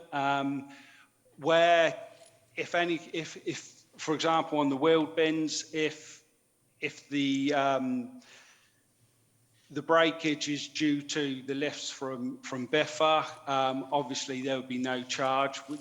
Those Biffa would need to replace them, and the costs would be on Biffa. I'm happy to take any questions, and also David Marsh, the waste management team manager, is also here, so I may refer some of the questions to David's way. All right, thank you very much. Just a couple of questions of clarity, really. You're saying that on the item 1 that you're going to rename these garden waste bins. So what happens to the food? No, this is just the additional one. So there would still be a food and garden waste bin, a standard one, which residents have already got, and so food and garden can go in there. But when residents are asking for, at the moment, what they're called food and garden bins, what they're generally requesting is an additional garden waste bin. Okay, so this is only for additional bins. Fine. And then the charge would be for on the assessment item 2, that would only be for an additional charge if they were going to be replaced, yeah? Yes, Councillor Lyon and I, the chairman's briefing, discussed some of this, and if this report was to go to Cabinet, I think there's some clear distinctions needed to make. That we're not suggesting charging for the standard issuing standard bins. It is for additional and replacement. Okay. Fine. I've got a number of questions. Councillor Heap was the first one I saw. Thank you, Chairman. Just sort of a couple of comments and a question or two, because we do live in an area with some rather large gardens and a rather lot of waste being produced, certainly in the autumn. And we can't really encourage bonfires. So there is no option but to either compost it or throw it away. So presumably you have to put it in a bin to get it collected by Biffa on the appropriate day. So you don't have an option on whether you have the bin or not if you want to get it disposed of. You've got to buy another bin at this point. In which case, if you could buy another bin more cheaply elsewhere, would Biffa collect it, as long as it fitted their lorry? Pass that over to David. I don't think they would, but... Thank you, Chair. No, they wouldn't collect it because all of our bins are embossed with the council's logo, and it clearly states within the contract that they will only pick up Epping Forest District Council bins and not any other bins, because obviously we've got areas where they will go out and buy bins and we can be presented with 3, 4 or even more bins. So this is the reason why we control it in that fashion. So you keep the cost of the bins to the bare minimum? Yes, all we're talking about is recharging the actual cost of the bin itself and the cost of the delivery, which is charged for by Biffa or within their remit, and obviously a bit of time for the assessment that officers have to carry out to make sure that they're keeping to council policy. Okay, Councillor Hadley. I think my question has just been answered by, or asked by Councillor Heap. My point was, why can't the residents buy their own bins as long as they stick to the BSI standard or whatever it is, and even put a badge on the side that says EFDC? Because if they find out that they can buy them cheaper elsewhere, it won't be very popular, will it? Quite a valid comment. Councillor? Chair, could I come back on that? Yeah, of course you can. Yes. The problem also with residents buying their own bins, a lot of the bins that are available for individual purchase are seconds. So once they put the weight in, especially with garden waste, which can be quite heavy, they'll find that the bins that they've purchased are liable to fracture, or the lip of the bin is liable to go, and then they'll be looking at us to replace that bin that's obviously been sort of brought as a second. That's why they can get it cheaper, and so we'll be picking up additional costs through that way. Plus, if these bins fall into the back of a dust cart, even though that they're plastic, they can still do damage to the mechanisms of the hoist itself. Okay, so we're looking at the standards of the bins that we provide. Councillor Owen. Thank you, Chairman. I'm actually not a fan of charging the residents for the larger household bin. And the reason being, I actually was refused a larger bin, despite the fact I qualified. I had a child in nappies. There were 5 of us in the household. I had 2 dogs. We had umpteen amounts of trash that was going in it. And I was turned down because they found, I think, a Coke can that should have been recycled in my bin once. And they actually went through my bins for several weeks. So I don't know what the cost is for going through all the bins. You know, I'm quite a good citizen, and it was with all these kids in the house and cleaners and umpteen people, you know, things happen. So, but my point being, if someone's starting a family and we're trying to encourage young families to the area, to go and charge them for a larger bin when they genuinely have a need for it. If someone just wants a larger bin because they want a larger bin, fine, pay for it. But I think for families, we need to be careful on this one. Okay. Any comments on that? No? Okay, we'll move on. Councillor McCready. Thank you, Chairman. I'm looking at page 41 under reason for decision. Second paragraph and the second sentence there where it says, it is believed that residents look after the containers better, which I think we all agree with, but keep them off the streets between collections to avoid replacement costs. Well, many new houses these days that are built with an area for their recycling bins, the bins are actually sited in the front of the house, and the gardens are open fronted. So we've got to take care of our bins and keep them off the streets, but it doesn't mean that people are not going to come into our front garden and damage them. So I don't know whether that wording needs to be amended. Thank you. Okay. Chair, on that, we do offer the service of providing stickers for bins that allows them to put the numbers of the households, or in some cases, if they prefer, they can paint the numbers on the bins, which is quite sturdy to stop bins going missing, unless it's from someone in another road with exactly the same number. Okay. Councillor Judy Jennings. Thank you. I would just like to ask, what do you do with the broken bins, bins that you are replacing for whatever reason? Do you recycle them or? Yes, Chair, we do recycle them. We recycle them in two ways, because there are parts to a wheel bin, such as the wheels, the axles, the lid itself, the carcass and the lugs that hold the lid on. We strip those out. The parts that are broken are taken away by a recycler because the plastic itself is valuable. Okay. Yeah, so there is a recycling that goes on and a repair. Right, we've got Councillor Sartin and Councillor Bedford after that. Thank you, Chairman. I fully understand where this report is coming from. Just a couple of thoughts along the way, though. It's very much a black and white report.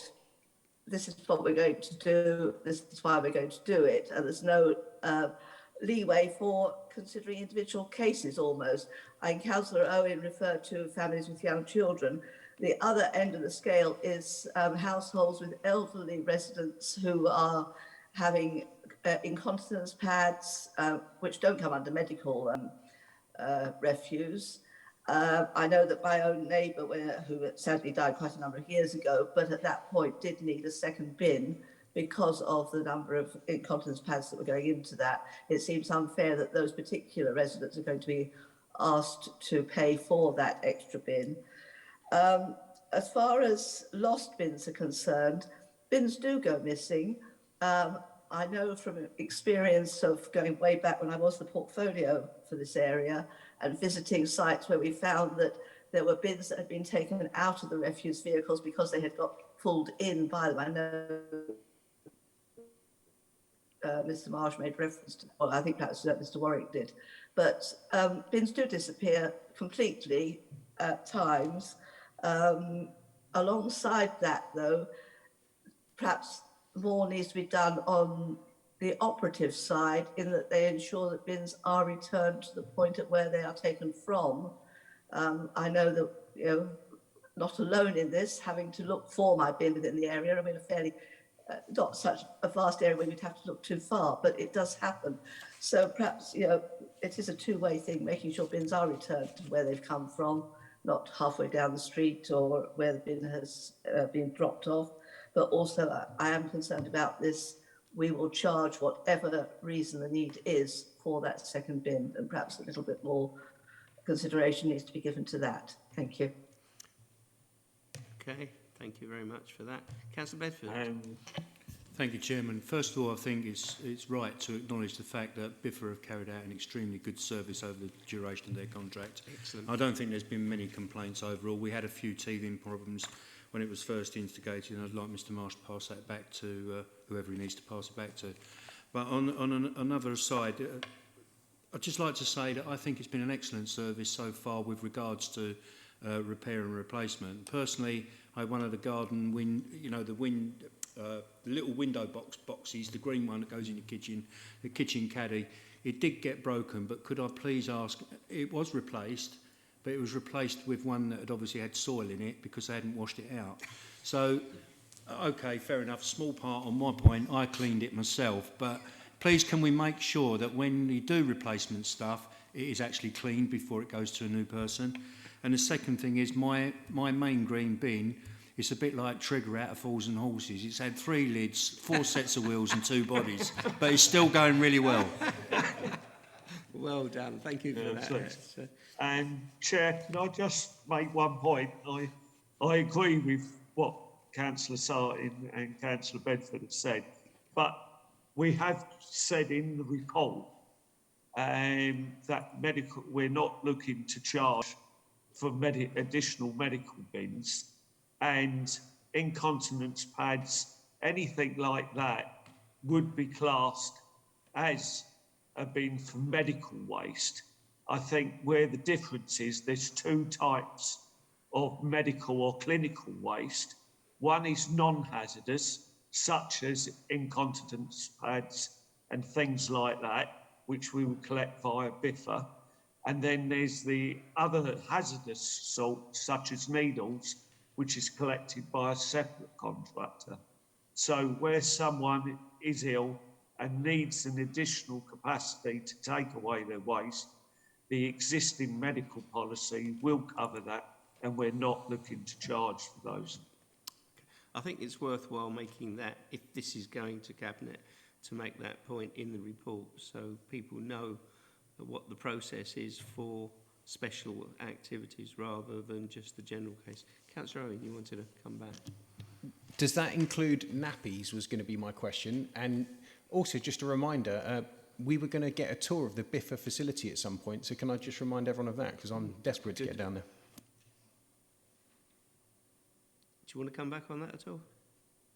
I can come back. In terms of the tour, Dave and I actually spoke about this earlier today.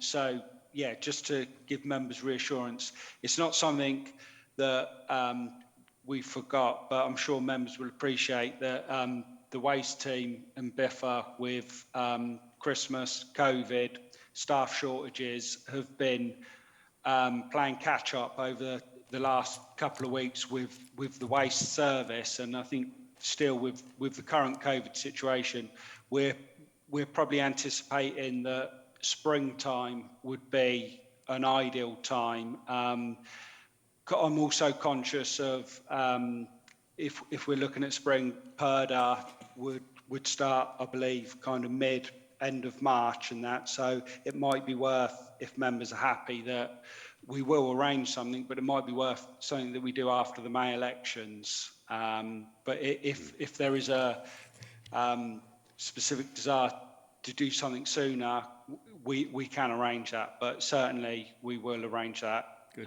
trip to the MRF. Good. I think that's important because I've actually visited the recycling centre that BIFA use, because there's always been statements, oh, this gets dumped in sort of landfill, and it doesn't. They do an excellent job in sorting and selecting all the recycling, separating out metal cans and things like that. So I think that will be a very valuable visit to make. It's probably not part of this report, but it's noted anyway. Nappies, well, they would be part of non-hazardous, I would think. David, did you want to come back? Yes, thank you, Chair. Nappies themselves would be taken within the normal refuse. They wouldn't qualify for a medical bin because it's not a medical issue that a doctor can verify to us. But if we've got families that have children in nappies, etc., we do look at that, but we're specifically working to drive out any type of recycling that appears in the refuse bin before we give people additional capacity to dispose more sort of rubbish that might not be rubbish, it might be recyclables, because we do find on a considerable number of occasions that we've given larger bins to residents and then we find that they literally just dump everything in there. And this is one of the things that county have found in the past when they've done waste surveys of the refuse waste stream about how much food waste was in there, how much recyclables are in there. So we are sort of careful about that in line with the policies that we've got. But if people are having problems, we do want to hear from them. Okay, Councillor Owen, you want to come back? Yeah. From what I understand, you're saying a child in nappies isn't going to qualify as medical waste. Fine, it's not medical waste. But an older person who's having issues does qualify. I don't think we should charge young families who are starting out more for a larger bin, is basically what I'm going to say here. Yeah. I don't think that was the case, was it? If there is a requirement for a larger bin and it's justified, then that will be provided, surely. No? Chair, what we've said in this report as one of the options is that if anyone applies for a larger bin, apart from where there's a medical region, that we would charge for the cost of the bin. So it is in there, and this is done because I debated this point actually with a couple of other councils, but they did go into the other realms of such as things. Well, they do get other payments that come into them for such things like, and I don't necessarily agree with this, such as child benefit, so that should be used to actually take care of the additional scenarios relating to bringing up a child. I didn't properly understand that from their point of view, but it is done in other councils. Okay. So it is an option there, but it's an option that you can accept or reject. Okay. Councillor Bedford. Thank you. Yeah, interesting debate there over nappies. I'd just like to say, really, the first thing is really going back to perhaps we should actually be encouraging people to use the Terry nappies again and stop the landfill with the nappies. And both my children were brought up with Terry nappies, and they ended up in a bucket at the end of the week, and you washed them and you had three or four packs of nappies. And when you think of the cost now of the plastic disposable type nappies, they are quite excessive. But my main point actually just before that was the discussions around the visit to the Biffa site. I think this might be an ideal opportunity actually, because of COVID and the costs and getting people to go there and the number of people that would want to visit. Why don't we just make a video of the process, which then we can keep, and then we can use it also for induction with new councillors. Actually, what happens with our waste products within the district. There's got to be a far better solution than everybody traipsing down the dump with a big pair of wellies on. Ah, yeah, but they might actually want to do some recycling sorting. So. Yeah, but it's a. I understand Anyone that that. comes along can join in. Yeah. Okay. Well, we'll feed that back. Councillor Barrows, you wanted to raise something? Yeah, I'd like to say that. I've done that to her, actually. Yeah. And to be honest with you, I think you probably need to go. It's really, really an interesting thing to see. And I think if everyone did it, they might be a bit more careful how they recycled and everything. But I do take on what you're saying. It's difficult times we're living in, but maybe we could charge them, but get profit out of it. But we can have it purely the stench. The stench is unbelievable. So it's well worth a visit if we can get when one. you go. Okay, I've just got a couple of questions on your table on the sort of costs, because I didn't quite understand what they represented. And I know we discussed this, but I don't know what other members think, but the numbers in Appendix A refer to the numbers of new bins issued per year and those years that you've quoted. Is that right?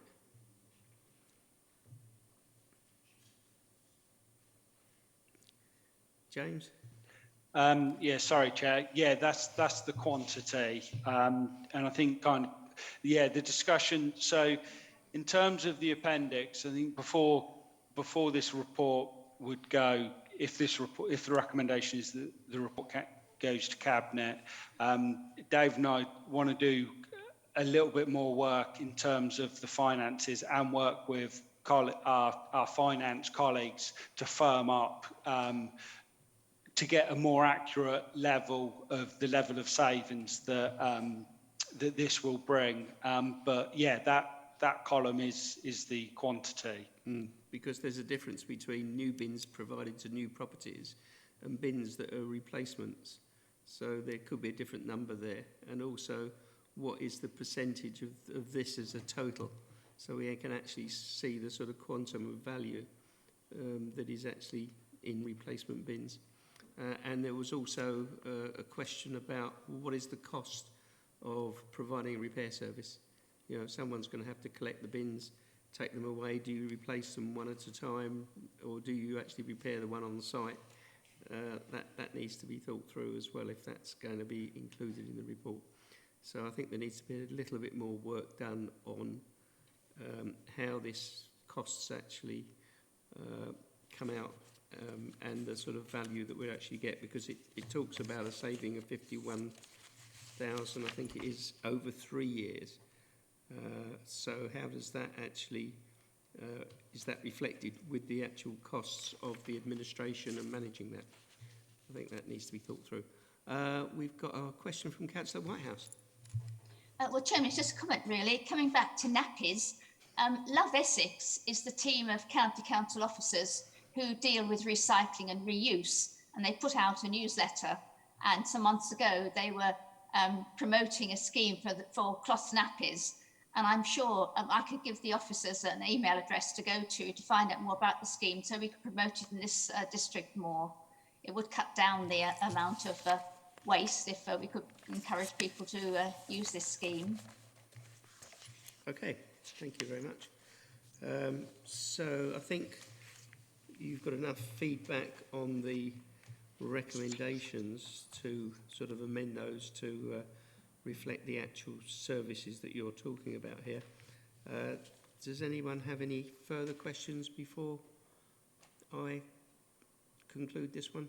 Is everybody happy with what we've said? The officers happy with the feedback?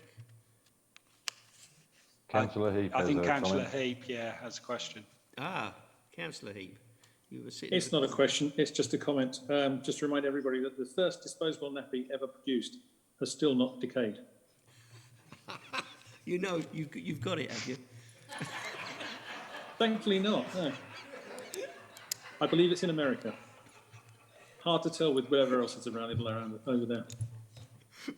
Sorry about that. Okay. Right. I think with that, unless there are any further questions, I will close the meeting at 9:07. Thank you.